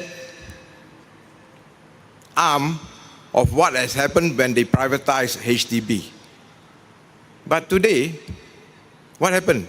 When Mr. Chamsi Tong won his ward and he was running the town council, wasn't he run it well? And equally, after then on, the Workers' Party, with the help of Chamsi Tong, they even did it better to win another GRC. So now I'm putting this question to you. Don't fear that your town council will be downgraded. You must understand the structure of a town council has to be in the mindset that it should be run by the people who elected you, not by consultants. When you don't have a stake of yourself in the town council, all the jobs will not be to you. So what happens? So what I'm trying to tell you is, when we are MPs, we want numbers. When we have numbers, we can influence. But only thing that the town council can do better is, when we are in control, some of the decision is within our range. When I give you one example, when I was touring around my ward, I saw a few food court and toilets. Okay? Each time, if you ever remember, each time you have to go to the toilet, you have to pay 10 cents. You know how much of amount of money would you be paying in a month? Remember that. That money could be accumulated into a sum per month to serve people who have financial difficulties. Remember, what goes around comes around. So, anything that we do in anything in the town council should benefit the people in their respective constituency, because every constituency is different in size and people. Aging population is one factor to consider and many other factors. So now I put to you, when you come on 3rd of May, make a choice. When the choice comes, do cross more opposition into parliament. Thank you very much.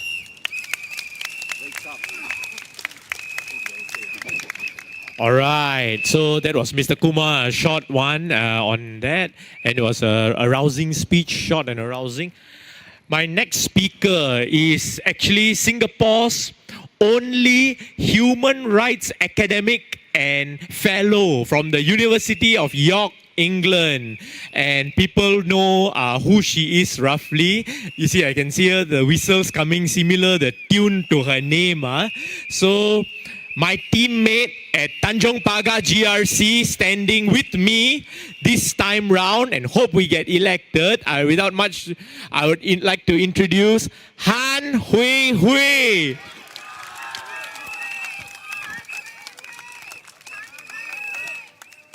Good evening, Singaporeans! 各位新加坡人，傍晚好！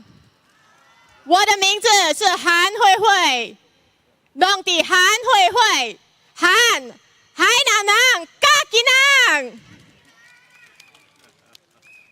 我人无惊天，无惊落雨，我人就知道，我的惊的是啥物？我人惊的是人民心独当的政策。People are asking, how did we even get nominated when we didn't post anything on social media about our walkabout, about our house visits? The reason is simple. Because we have been walking the ground for the past 15 years. 5 years in Radin Mas SMC. 10 years ago, I held a thank you dinner at Telok Blangah. 10年前，我我参加竞选，我们走了这整个地区15年了。10年前竞选完后，我们在德洛布朗嘎感谢居民，感谢居民的时候呢，那个地方叫做拉丁马市。然后现在很多人就问我的党员，诶，为什么会现在在这里竞选？竞选的是当荣八个。Why is it that I used to be standing for Rading Mas SMC and now I'm at Tanjong Pagar GRC? Because the place whereby I had my most supporter at Telok Blangah is now a Tanjong Pagar GRC. Why is that so?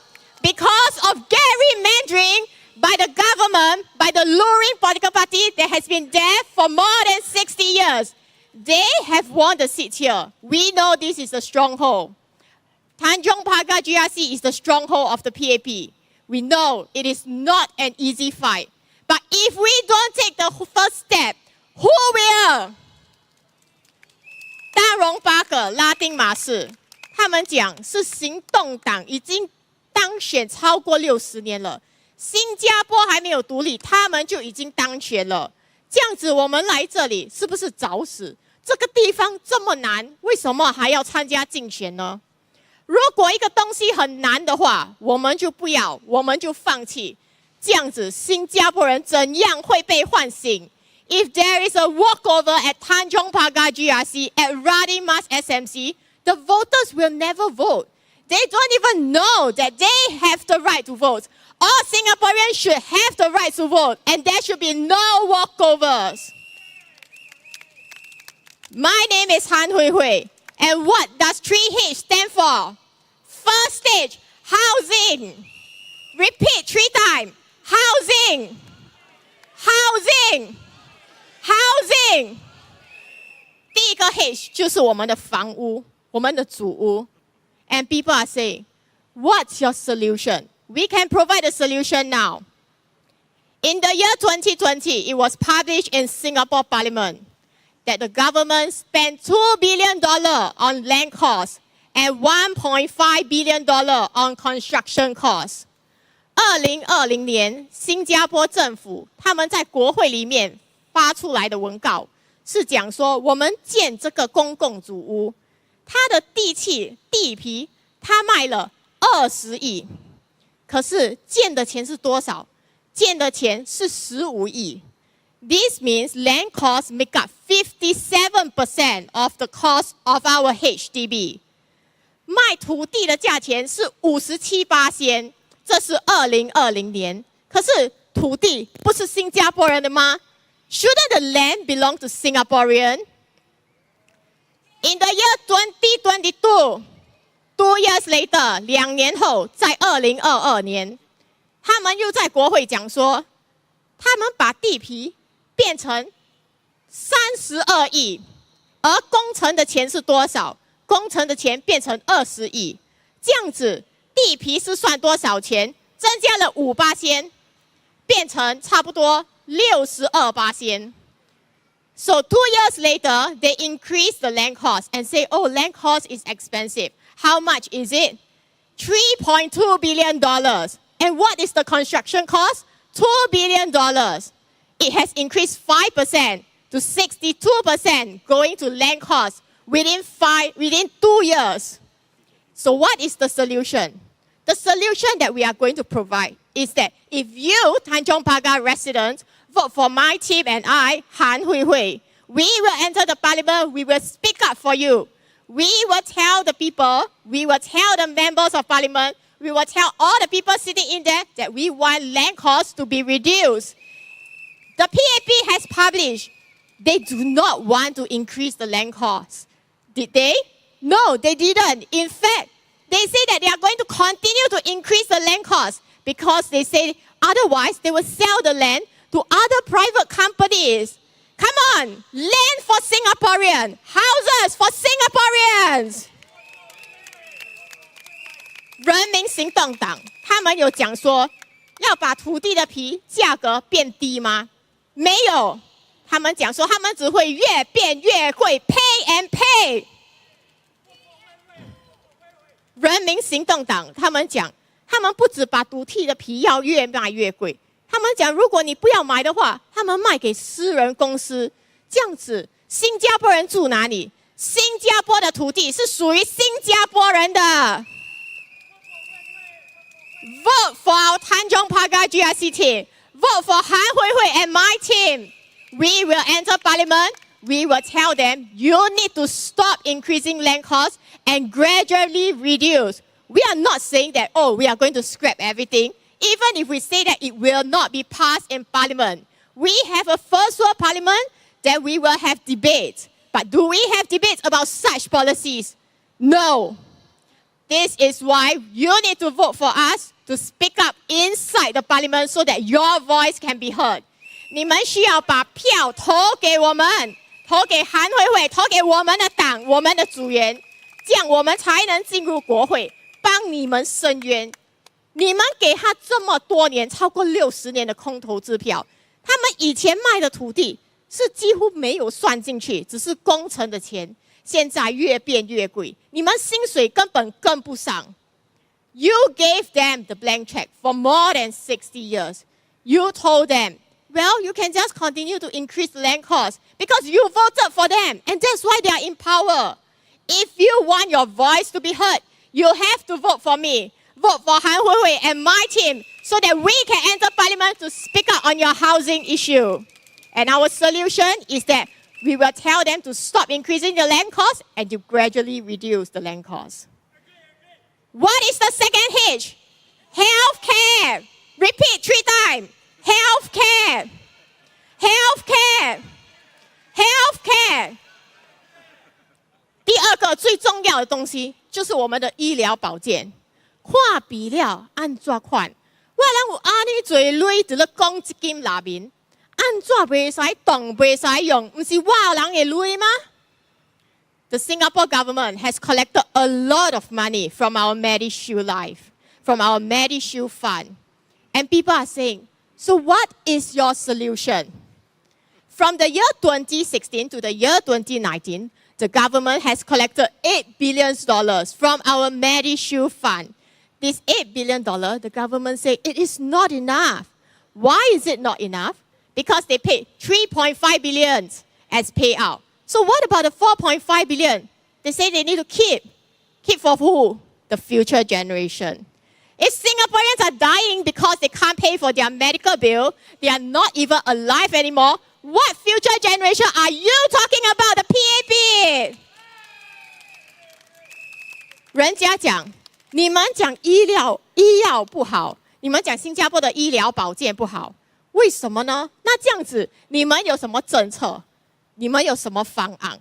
为什么不好？很简单，从2016年到2019年，政府收了80亿，可是他们赔偿了35亿。他们说还是不够，要增加我们的 MediShield Life Premium。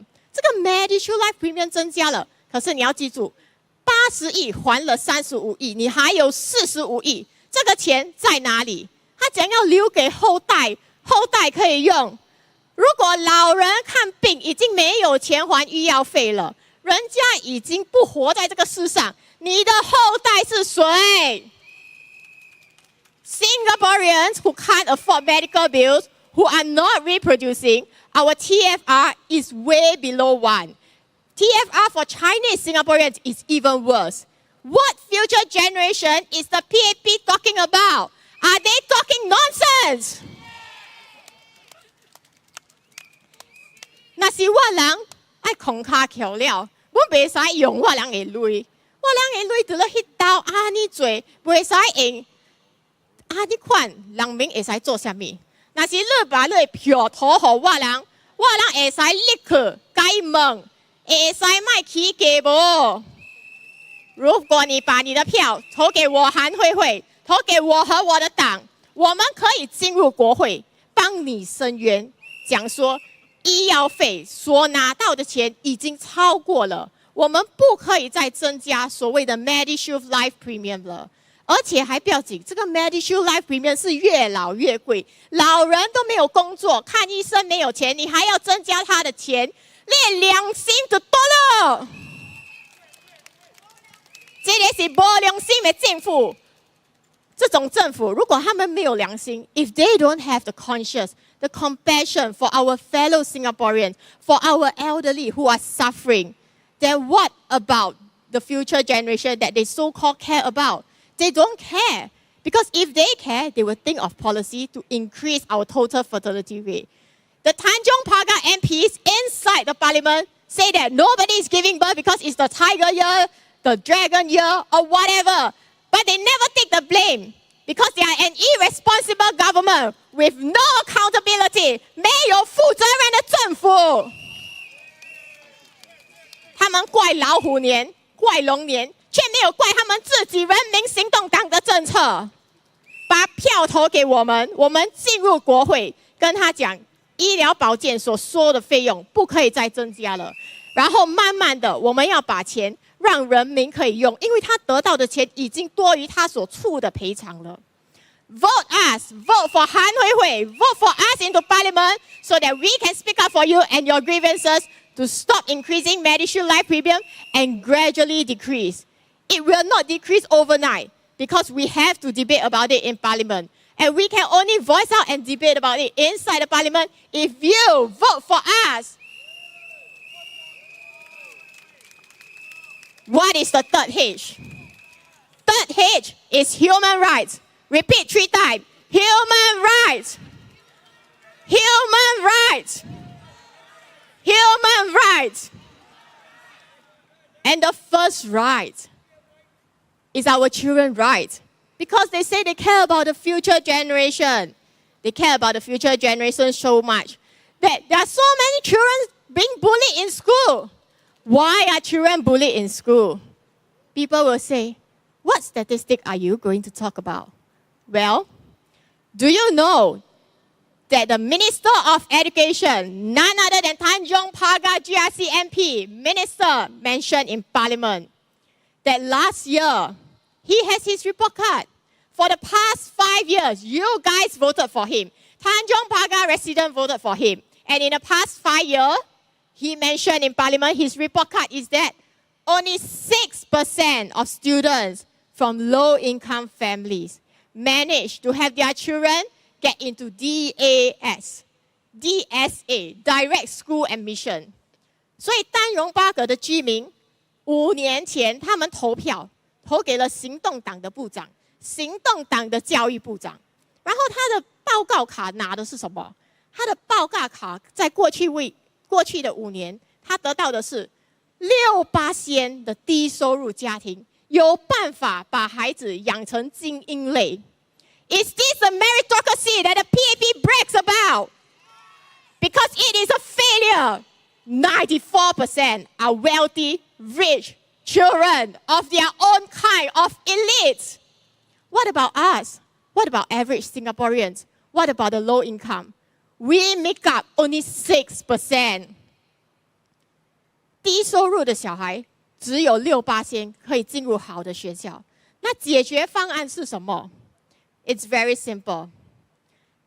10, 20 years ago, when the government has this financial assistance scheme, they target to help a quarter of Singaporeans, the bottom 25% of Singaporeans. But now, they are only helping the bottom 10% of Singaporeans. The remaining bottom 15% lower middle income, they are struggling. They can't break this cycle of poverty. That's why they resort to CDC voucher. What is the solution? We need to increase this percentage of children that we want to help. Instead of just the bottom 10%, if you vote for us into parliament, we will talk about how we want to increase this to the bottom 15%. We will gradually increase from 10% to 15%, 20%, and back to 25%. Let Singapore be a country of real meritocracy. 他们以前帮助低收入的家庭，是帮助最低的25%。可是他们过后执政了60年，渐渐的就把这个最低收入的25%减低，到现在只剩下最低收入的10%，新加坡人才来帮助他们。而这样子的话呢，那些中等低收入，接下来15%或者少过50%的这些小孩子，没有人去帮他们，我们没有政策去帮他们。我们要怎样才有政策能帮助这些小孩子，帮助我们新加坡人的后代呢？就是把我韩慧慧和我的党投进国会。我们投进国会，我们就会帮你们伸冤。我们会跟他们讲，解决方案就是慢慢从18%变成15%，增加到20%，然后互回到25%。我们要帮助我们的低收入家庭，让他们真的能够不要活在贫困里，让他们解脱，让他们生出精英的小孩子，真的有办法成为社会的精英，帮助我们新加坡，领导我们新加坡。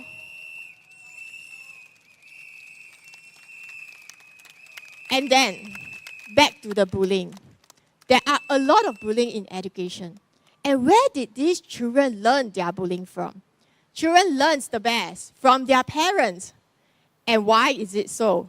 Because parents are the first role models to the children. And why are parents bullying their own children? So many parents are abusing their own children, killing them because of the high cost of living. Is it because Singapore is stressful? So what are they stressful about? Employment rights. Repeat 3 times. Employment rights. Employment rights. Employment rights. In Singapore, the government has no minimum wage. In Singapore, the government only fight for their multi-million-dollar salary. They say if they don't collect that money, they will have no dignity. They will become corrupted. Is that so? They collect multi-million-dollar salary. They become the minister and they are still corrupted.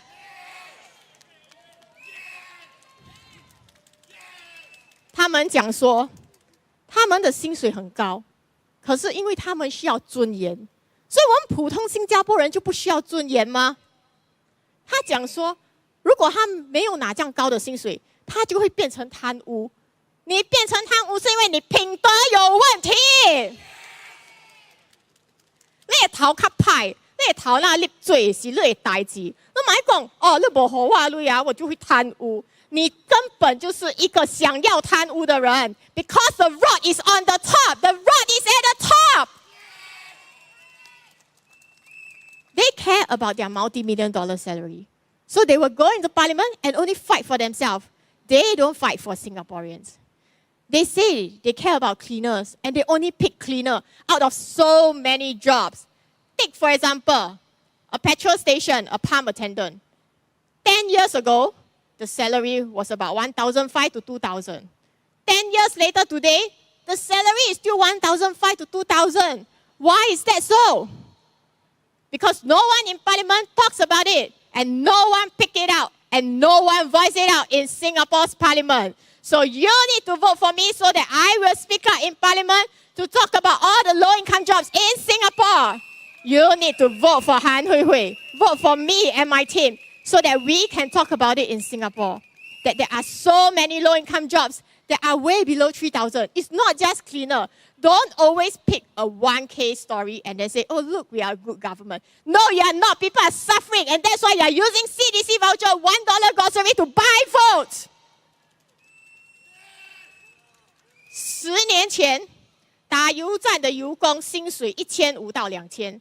10年后的今天，打油站的人工薪水还是1500到2000，没有人帮他们伸冤。而这不只是一个工作而已，不只是清洁工人、打油站的工人。新加坡有很多低收入的工作，可是这些人都没有人帮他们伸冤。所以选民们，你们要把你的票。当荣八个的选民们，你的票如果投给我韩慧慧，还有我的党，我们会进入国会，帮你们伸冤，帮你们发出信息。The next thing, people will say, okay, I'm well-to-do. We met a lot of such residents, especially at Bukit Timah area, at Stevens Road. But Stevens Road got serious flooding issue. So there are sewage, repiping, all this. And now, people are also saying, okay, I'm doing well. So I have a house, I have my healthcare bill, I can afford private healthcare. Why should I care? if you are a wealthy person, but you are still an employee, you need to care about childcare rights, your family rights, your childcare leave. Because in Singapore, the government claims they want to boost fertility rate, but childcare leave is only 6 days. They have this so-called extended childcare leave at 2 days, and it is not 6 plus 2 days. It is actually 6 days when your child is below 7 years old, and 2 days when your child is below 12 years old.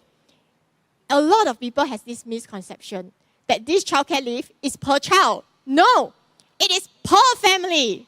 So how can you increase the childcare, the birth rate, the fertility rate, when you are only giving for the whole family rather than per child? You think your whole family children fall ill at the same time? They're going to see doctor at the same time? 政府讲说他要把生育率提高，当然8个的最厉害，他怪老虎怪龙，然后到最后呢，他们讲说我们会让父母亲拿假期，假期是几天？如果你的孩子是少过7岁，假期是6天。他讲没问题，我们就有一个 extended 的。所谓 extended 的，它只是给你2天，可是不是6加2天，而是当你的孩子是少过12岁，他给你2天而已，是一整个家庭只拿2天。他这样子有办法把生育提高吗？如果生很多小孩的家庭，你认为小孩子是全部同时生病吗？你认为小孩子要看医生的预约全部会在同一天同一个时间吗？没有。那他们讲出这样子的话 ，What is your solution? If you ask, if you Tanjong Pagar GRC resident vote for me, Han Hui Hui, vote for my team into Parliament, we will ask for changes. We will voice out your grievances and say that instead of per family, we will change it to per child. All children, especially people who want to have multiple children, they should have the attention span being given to each and every one of their children. Instead of having 6 days to be divided into so many children, they can have 6 days each with their individual child. If you really care for Singaporeans, our future generation, our total fertility rate, we will enter the parliament and we will speak up for you so that we can increase our total fertility rate, not import foreigners. 他们讲他不要生孩子，新加坡人不要生孩子，反正他自己也没有生。你自己没有生是你的代志，你莫叫人民卖死。你若是去落卡，你去问，做 interview 每次都讲说很多人啊，做采访的时候都讲，很多人是想要有家庭，可是物价贵，医药费贵，然后又没有办法好好的陪孩子，所以这些都是政策的问题。如果是政策的问题，我们要怎么办？当然，你们可以不选择投我们，我们就一直在那边讲。可是讲了过后，只要没有进去国会，政策是不会变的。你们需要把你们的票投给我，投给韩慧慧，投给我和我的党。You, Tanjong Pagar GRC resident, we can say all we want, but as long as you don't vote for us, we cannot enter parliament. We can never voice it out for you and change the policy. Please vote for me, Han Hui Hui, and my team. Thank you.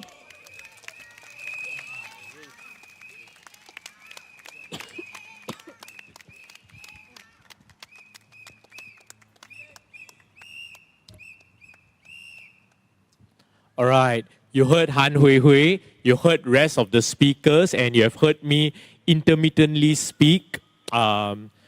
So, our main issue is the cost of living. So, I've earlier mentioned that one of the problems that we can solve or we can propose to solve is to reduce land costs gradually. Han Hui Hui has brought it up as well. Another measure that we could propose is rent control. We can propose all this, but it will reach deaf ears unless we are elected into parliament. So wherever we are standing, let it be Lim Tian at Potong Pasir SMC, let it be myself, Han Hui Hui, Mr. Rickson here, Mr. Mani here in Tanjong Pagar GRC, let it be Dr. Michael Fang in Yio Chu Kang SMC, let it be our Jalan Besar GRC team with Mr. Hamim, Miss Vigneshwari, Miss Sarina and Mr. Chiu Shin Kong. Wherever PAR are standing, you should vote for these proposals. Rent control to bring cost of living down, of services, of goods. Reducing land sales to bring down the HDB prices. So whenever people ask for solutions, the PAP say, opposition are criticizing, you guys don't have the solutions. But wait, we can't form government. Isn't it their job? They are trying to outsource their jobs to us. So why do they get paid multi-million-dollar salaries? That is being part of the problem, and it's ridiculous. One more thing is, what is ridiculous is government spending, wasteful spending. We have in Singapore not one, but 5 mayors. 5, not one. Just imagine this.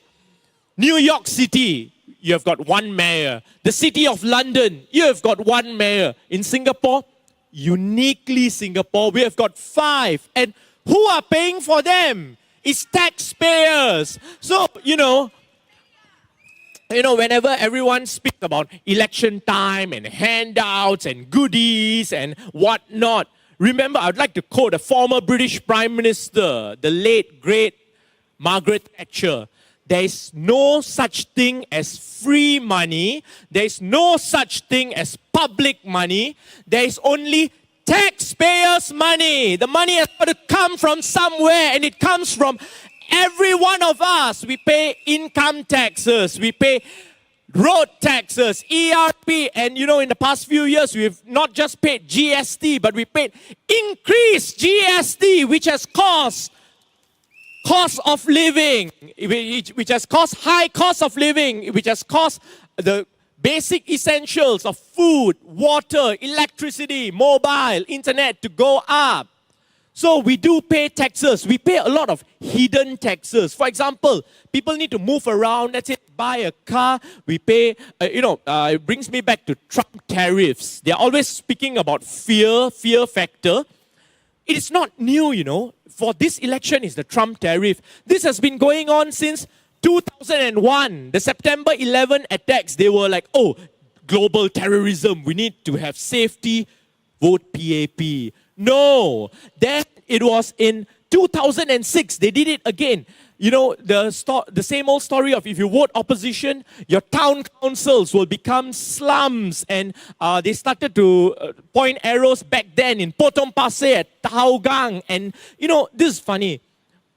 They did not allocate the relevant funds towards opposition-held town councils. They were back of the queue, similar to how Singaporeans nowadays for job queue seems to be going to the back of the queue. We, PAR, remember PAR, not PAP, People's Alliance for Reform will put Singaporeans to the front of the queue again for education, for employment and entrepreneurial opportunities. We are looking for the ABCs, accountability, balance and checks. We are a country where the disparity is going on, where the minister is highest paid, even higher than President Donald Trump or any other prime minister. In fact, we just not just complain. Our proposal, everyone wants to know solutions and proposals, right? For the ministers to get in touch with the average, everyday, ordinary, honest, hardworking Singaporean is to reduce minister salaries by 70%. And this is the best part, this is the kicker. Despite reducing after 70%, their pay will still be higher than the other world leaders. So we want not out of the world salaries for political leaders, but real world salaries to match up to the rest of the world and not tell us the same old uniquely Singapore. That's quite... Yeah. So...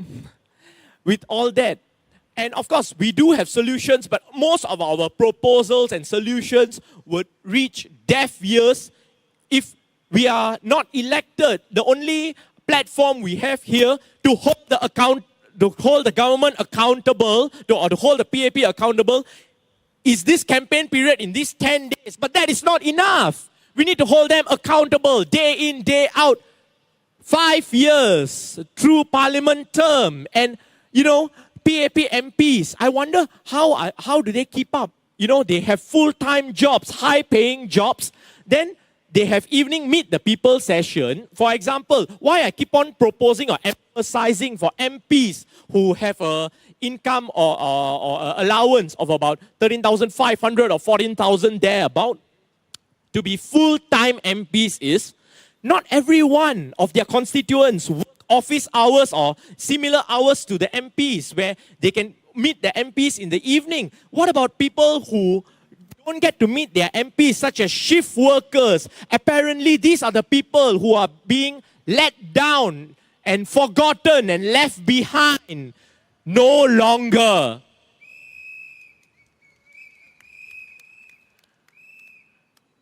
So, we always encounter in the 15 years that, Han Hui mentioned that we are walking the ground. Back then, it was the low income, those who are struggling, those who are suffering. But these days, even the middle income are suffering and struggling as well.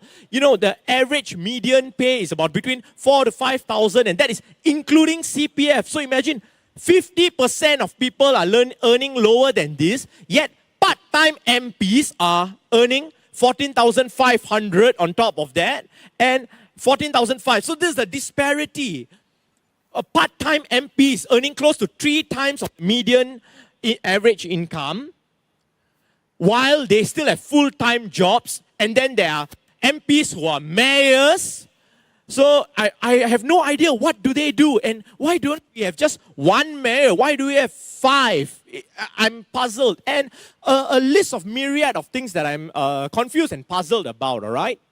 Is that Jalan Besar GRC, the way how it is carved, all the way around here up to Kent Road is Jalan Besar GRC. Just across the road, Pek Kio Market is not far from here. It's Farrer Park, it's Tanjong Pagar. And of course, in Chinatown, just beside the road with Tanjong Pagar, the Tanjong Pagar MRT is in Jalan Besar GRC. It's quite funny, isn't it? I'm asking for accountability towards the electoral boundary redrawing. And it's not just before elections. 5 years of parliament term. And just imagine, PAP MPs are currently sleeping in parliament. There are a lot of photos of that. Just imagine if you elected Han Hui, if you elected Mr. Lim Tian, if you elected myself or any of our candidates here. Do you think we'll let them sleep in peace, especially in parliament? Well, let alone parliament. They might not sleep at night as well if we were in parliament. So I've said as much as I've wanted to say. Most of our candidates have covered all the points of our rising cost of living, our rising prices of public housing, our health care, and as well as our immigration and jobs. Our jobs that we are losing out to immigrants, and the immigration influx has caused overcrowding in the MRTs and buses and waiting times for hospital beds. We have all said that. You just have to vote for us. Vote for PAR in everywhere that we are standing. And before I make my end of speech, the moment that we all have been waiting for, you all have been waiting for, is here. The leader's speech. Mr. Lim Tian. Thank you so much. I will use this. All right. Mr. Lim Tian will use the podium mic. Thank you.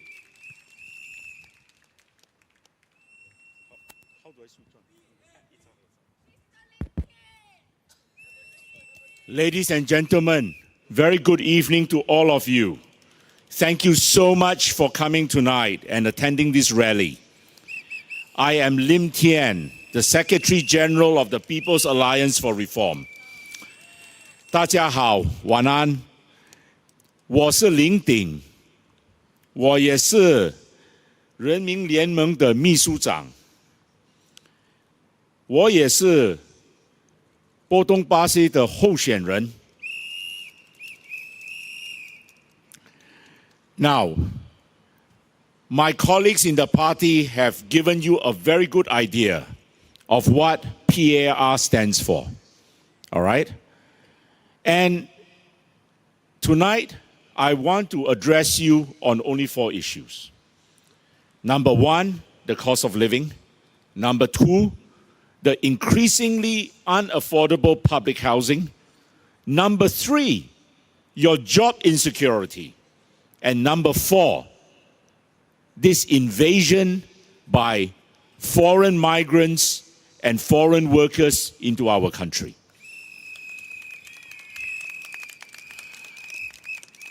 Ladies and gentlemen, I want to take the issue in reverse. I want to start off by addressing the issue of this invasion of foreigners. You know, whenever you say that, the PAP will call you a racist, will call you xenophobic, will call you a nativist. You know, I am the only politician in Singapore who since 2017 has opposed Sekolah and asked for Sekolah to be abolished.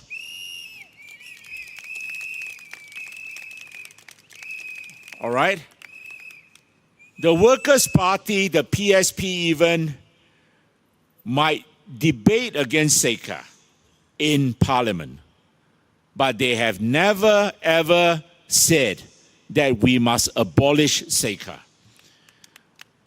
But why do I say we should abolish Sekolah?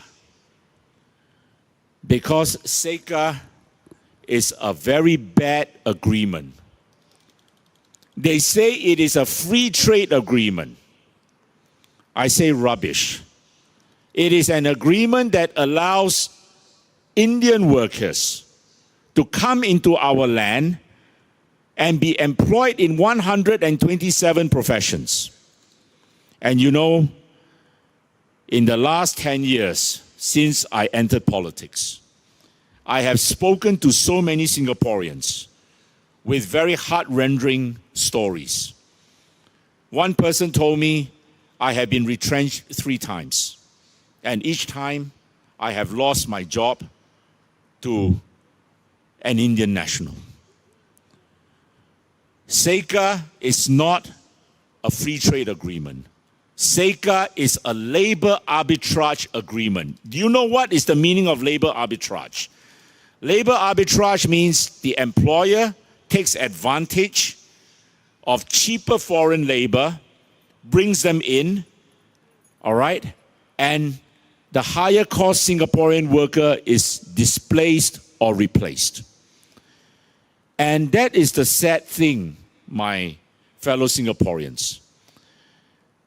Because of the PAP's policies, today we have an economy, we have employers who prefer to hire foreigners rather than locals. This must never be allowed to carry on.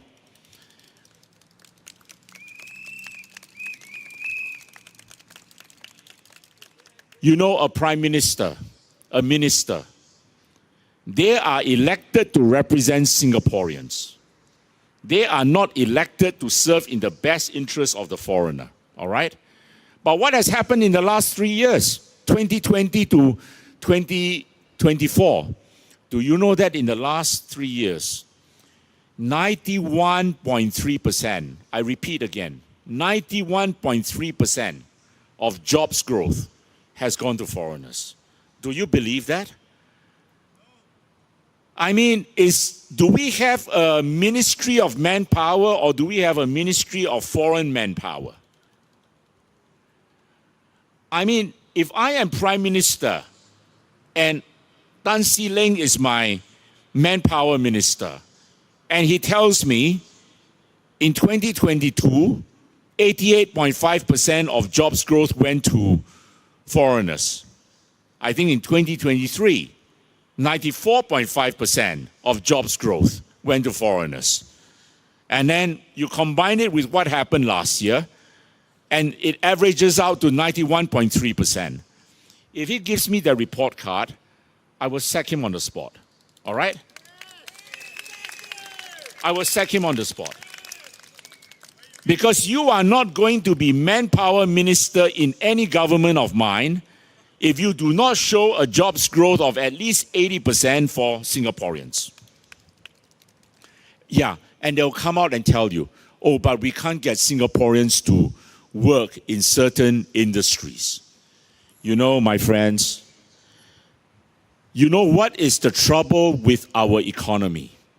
Although they want to tell us that we are first world nation, Singapore is not a high-wage nation, which we should be if we want to be a first world nation. My party's Leong Zi-hian gave me the statistics some time ago. Do you know that about 35% of the Singapore workforce, 35% of the Singapore workforce takes home less than 2,400 a month after your CPF deductions? Can you imagine, in this most expensive country in the world, all right, we have so many people living on so little.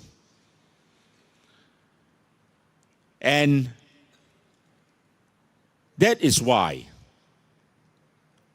we take such great objections to paying $660,000 to a mayor, which to me is the most unconscionable job in the whole of Singapore.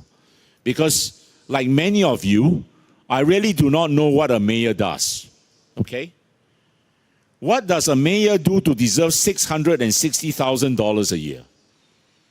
And as Prabhu told you,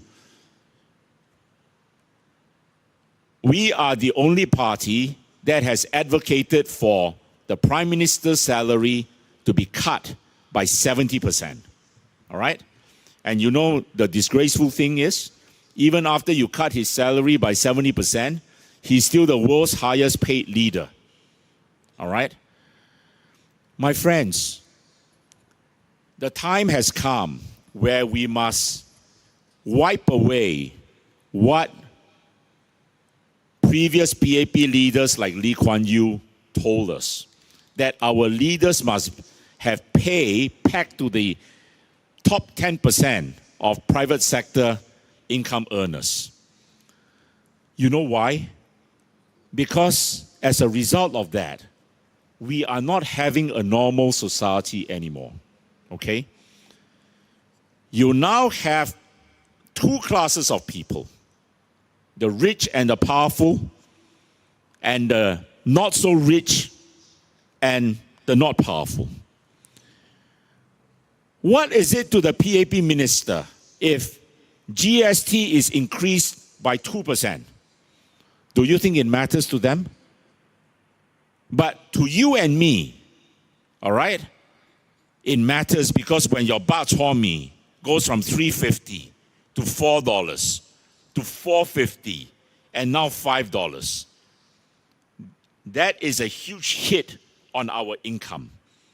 But why do you have PAP ministers who till today, and Chee Hong Tat just defended the GST hikes again today, didn't he?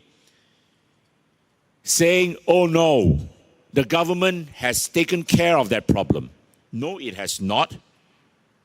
Because every 10 cents increase in your drinks affects a lot of Singaporeans, all right? Every 50-cent rise in your bowl of noodles is unaffordable for many people, but not to the PAP ministers. That is why we must normalize our society. And the first step to normalize society is to cut the outrageous pay of our political leaders. First step. I tell you, if I am elected MP for Potong Pasir on the 3rd of May, the very first motion I will introduce in Parliament is to cut the Prime Minister's pay by 70% and to abolish the mayor's position.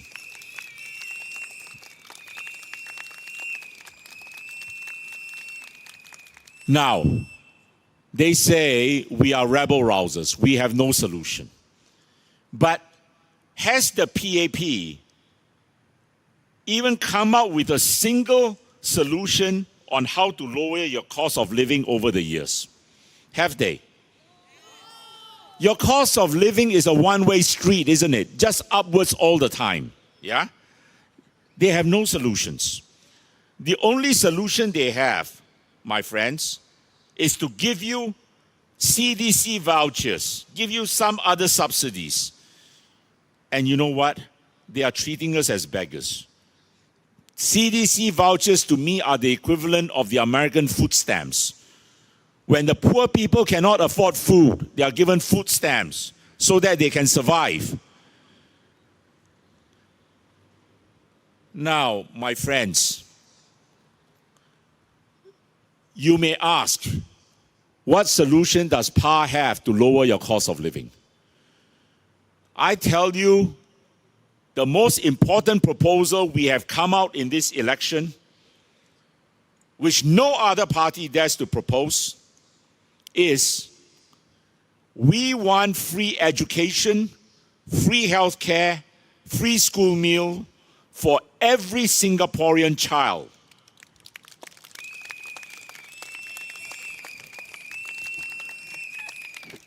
And you know something? When we say that, the PAP IBs, all right, on social media, they ask the same stupid question over and over again. Who's going to pay? So you're going to have to tax the people more, right? No, we don't. And I have said repeatedly, and I will keep on saying it throughout this election season, Singaporeans do not have to come up with a single cent more in taxes, or neither do we have to dip into our reserves.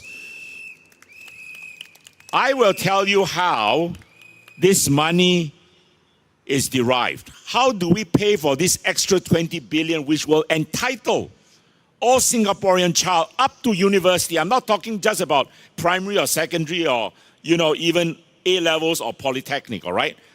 Every Singaporean child who wants to go to university and is eligible, is bright enough to qualify for university, should go to university and should not have to pay. You know where the money comes from? Let me tell you tonight. Because the press keeps hounding me for that. I've been holding back.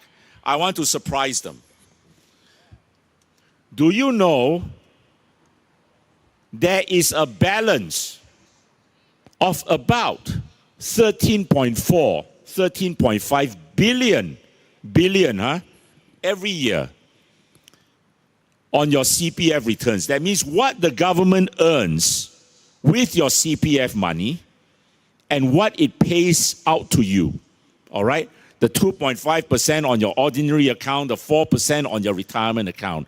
There is a difference of 13.4 billion there, roughly, all right? I cannot give you the exact figure, but it is roughly there. You know, why are they keeping that? Why are they keeping that? That money can be spent on free healthcare and free education, right? And what's the second source? You know, every year, if you go according to the last budget, about 24 point something billion again, the PAP government transfers into so-called special funds or endowment funds. They say these are for future expenses. Do you know that no other country in the world adopts such an accounting method? No OECD country adopts such an accounting standard. Only Singapore does. That means you are putting away what you intend, all right? Not even made up a decision yet. You intend to spend in future as expenses for this current year. All right? You tell me whether that is wrong or not. Yeah? And you know something? The PAP talks out of both sides of its mouth. It says it is saving for future generation. And yet, Sito Yipin in Parliament, and I called him the GST champion. He was the champion for the GST hikes. And I'm very glad that that he has now stepped down.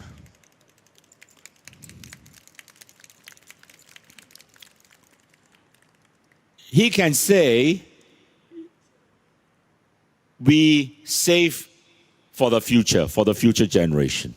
And yet, he could say in Parliament as well, every generation must be responsible for its own liabilities and expenses. Well, if that is the case, why can't the present generation, including people like you, enjoy the benefits of the government income? All right? And the government has the duty to take care of citizens. Don't forget that. That is the first duty of government. Okay? If you take the 24 billion and the 13 billion, that already gives you 37 billion, doesn't it? It is more than enough to cover free healthcare and free education. And yet today, my friends, Singaporeans pay so much towards MediSave. Do you know that today we have roughly 140 billion sitting in MediSave? And yet, our poor senior citizens, when they go to hospitals and they want to use MediSave, very often, what's the answer they are met with? Oh no, you can only use MediSave for part of it. You have to come up with the cash component for the other. It's disgraceful, isn't it? All right? You keep away so much of your money in MediSave and, you're faced with this further liability when you go to the hospital. I'm telling you, my friends, it is disgraceful that a so-called first world nation cannot afford free education and free health care for its people, when other first world nations like Finland and Norway can. And you know what's always the rebuttal of the PAP again? Oh, but those countries pay much higher taxes. Do you think that you really are a low-tax people? By the time you put in your COE, by the time you put in these outrageous increases on your water, all right, and other utilities, do you really think that you are a low-tax people? So I say to the PAP, don't come and give me double speak, okay? The money is there. But, my friends, I ask each and every one of you to educate your friends, because we must start this process of changing our society and not always fall into fear because of what the PAP does. The PAP are a party. They are a government that only knows how to operate on fear. But there is no magic to how you work a budget, my friends, okay? I always remember what a very famous British economist, John Weeks, said. Don't think that those fellas who call themselves finance ministers or those people who work in the finance ministry are rocket scientists. So long as you know how to count, all right, you know how to work a budget. I tell you what a national budget is like. A national budget, the sole purpose of a national budget is to decide the society we want. It is like giving a housewife a sum of money every week. And with that sum of money, the housewife has to decide what type of food to put on the dinner table. Do you want to put maybe a $5 chicken rice meal for your family, or a $10 chicken rice meal for your family? Or do you want to serve them with $20 pasta? All right? So the housewife decides what meals to serve. Now, with the national budget, we decide on the priorities we want. We decide on what our society should look like. If we want to give free healthcare, we want to give free education, other things will have to give. Less benefits, less privileges to the rich and the powerful. Less wasteful expense on things like the Founders Memorial, which nobody wants. Cutting down a bloated civil service. You know Lee Kuan Yew, and I am the generation that grew up under Lee Kuan Yew, all right? I'm a baby boomer generation. I'm 60 years old this year. I still remember Lee Kuan Yew at one of the National Day rally speeches said, I run a very tight ship. Do you think that today the Singapore government is a tight ship? All right? And you look at some of their projects. You look at the MRT lines. You look at the Thomson, I don't know what they call it, the TEL.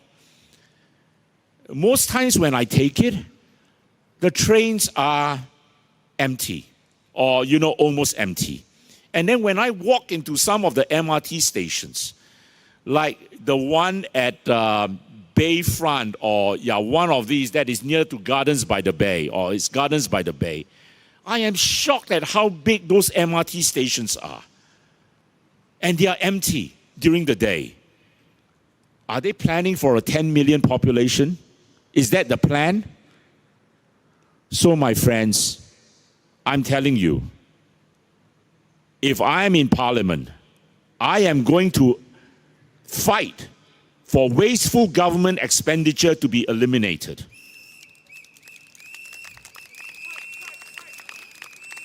I want to put it into free healthcare, free education, because you know why?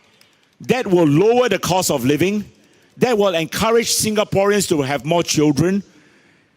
And that will mean that we do not have to keep importing foreigners.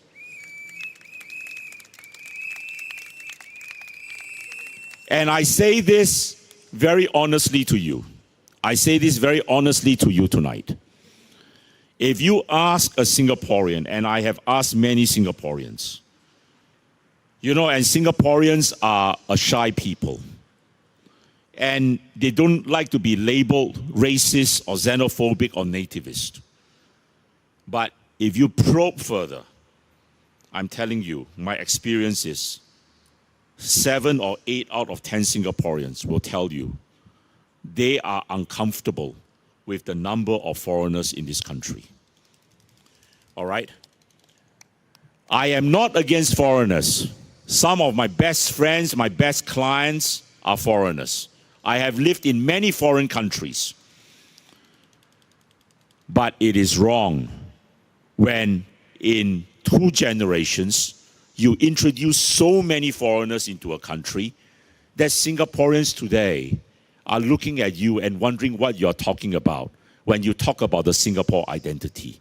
There is no Singapore identity, all right? Today, compared to 5 years ago, Singaporeans feel less proud of their country. Why? That is because of mass migration. And the PAP likes to tell you another story. And, all those lapdogs of the PAP, they like to spew this story which is total rubbish. They like to say, we are an immigrant society. All right? And you can't complain because your parents were immigrants as well. And the example they always cite? They always cite America. My friends, America today is 250 years old since its independence. In 250 years, even though America has continuously taken in immigrants, do you know what is the immigrant population of America?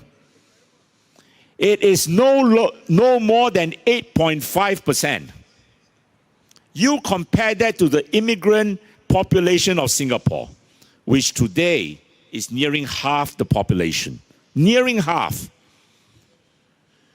And people have done it over 250 years.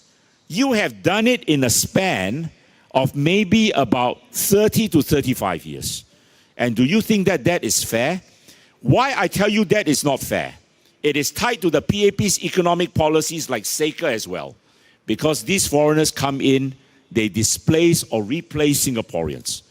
And that is why I will never, ever stop my opposition to treaties like SECA.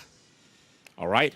And I want to, if I am elected into parliament, I want to fight to cut net immigration by a lot. Because having so many cheap foreign workers coming in is no advantage to us in the long term.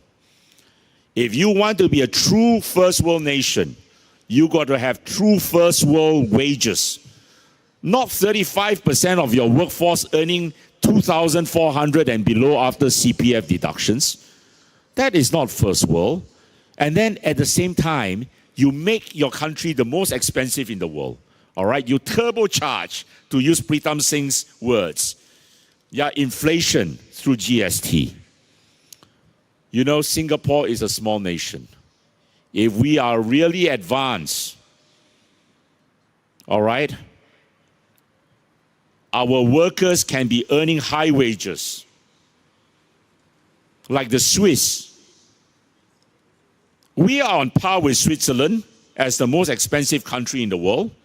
But do you know that that average Swiss citizen earns twice as much as the Singapore person? Imagine, twice. All right? And what more? You are now facing a critical situation, my friends. Do you still remember when HDB resale prices first crossed the $1 million mark? I believe it was about 3 years ago, or even slightly less than 3 years ago. 3 years later, today, HDB is creeping fast towards the $2 million mark, right?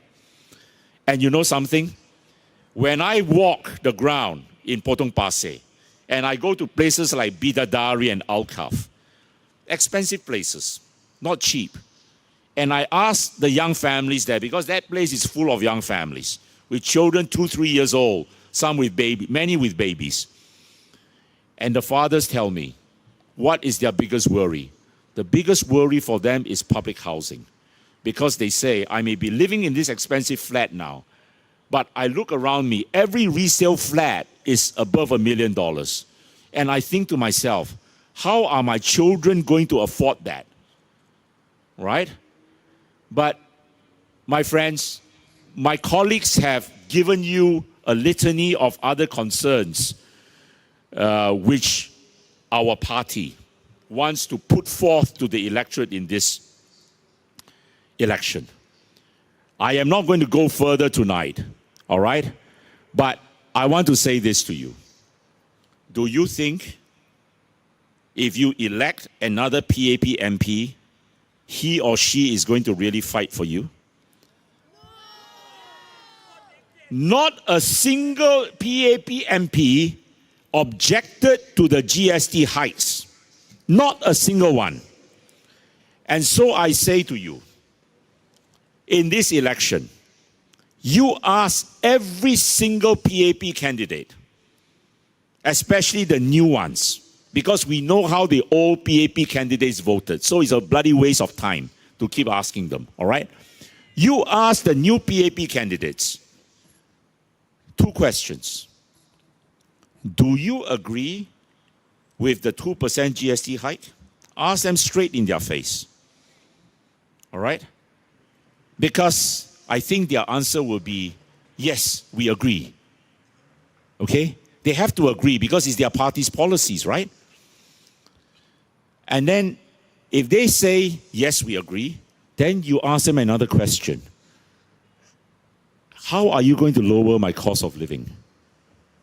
Right? As a party, they have no solution. All right? And I doubt any PAP MP is going to give you any solution. I will ask this of my opponent in Potong Pasir as well, Alex Yeo from the PAP. Do you agree with the 2% GST hike your party imposed on poor Singaporeans over the last 2 years? And what solutions have you to lower the cost of living? I tell you, Alex Yeo may be a lawyer, but he will not be able to give you a solution. And so I asked the residents of Potong Pasir, do you want to elect Alex Yeo as your member of parliament? If elected, he will go in and he will just support all of Lawrence Wong's policies.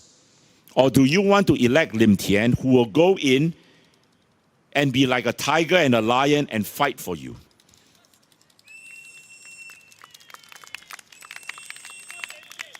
So I say to you tonight, my friends, it is safer for you if you want lower cost of living, you want affordable public housing, you want increased job security, and you do not want so many foreigners in this country. Not that we are illiberal, not that we are negative towards foreigners, but when you have the almost 50% of the population being foreigners, do you think that that is right in such a short space of time?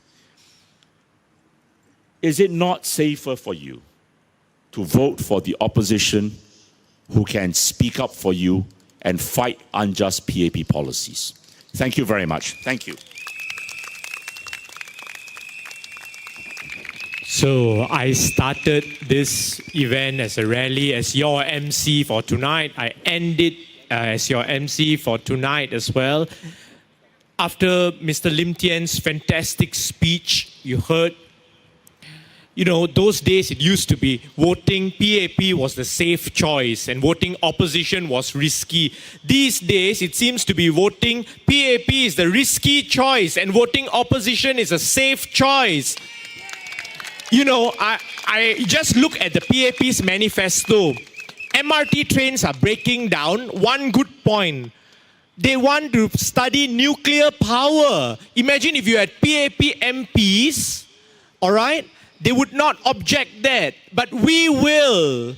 We would challenge them to say that, is it even safe? Have they learned from Chernobyl? Have they learned from Fukushima? So the gist of it is, in the past, the PAP was the safe choice. But in the present, PAR and the opposition are the safer choice than the PAP's risky gambles.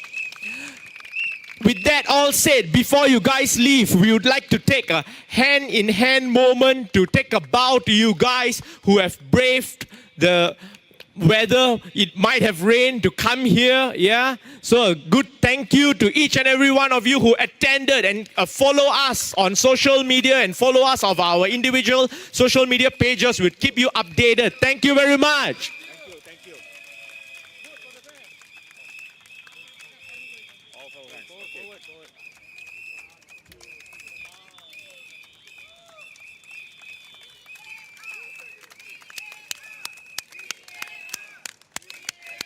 Thank you. Thank you. Thank you. Thank you. Thank you. Thank you very much.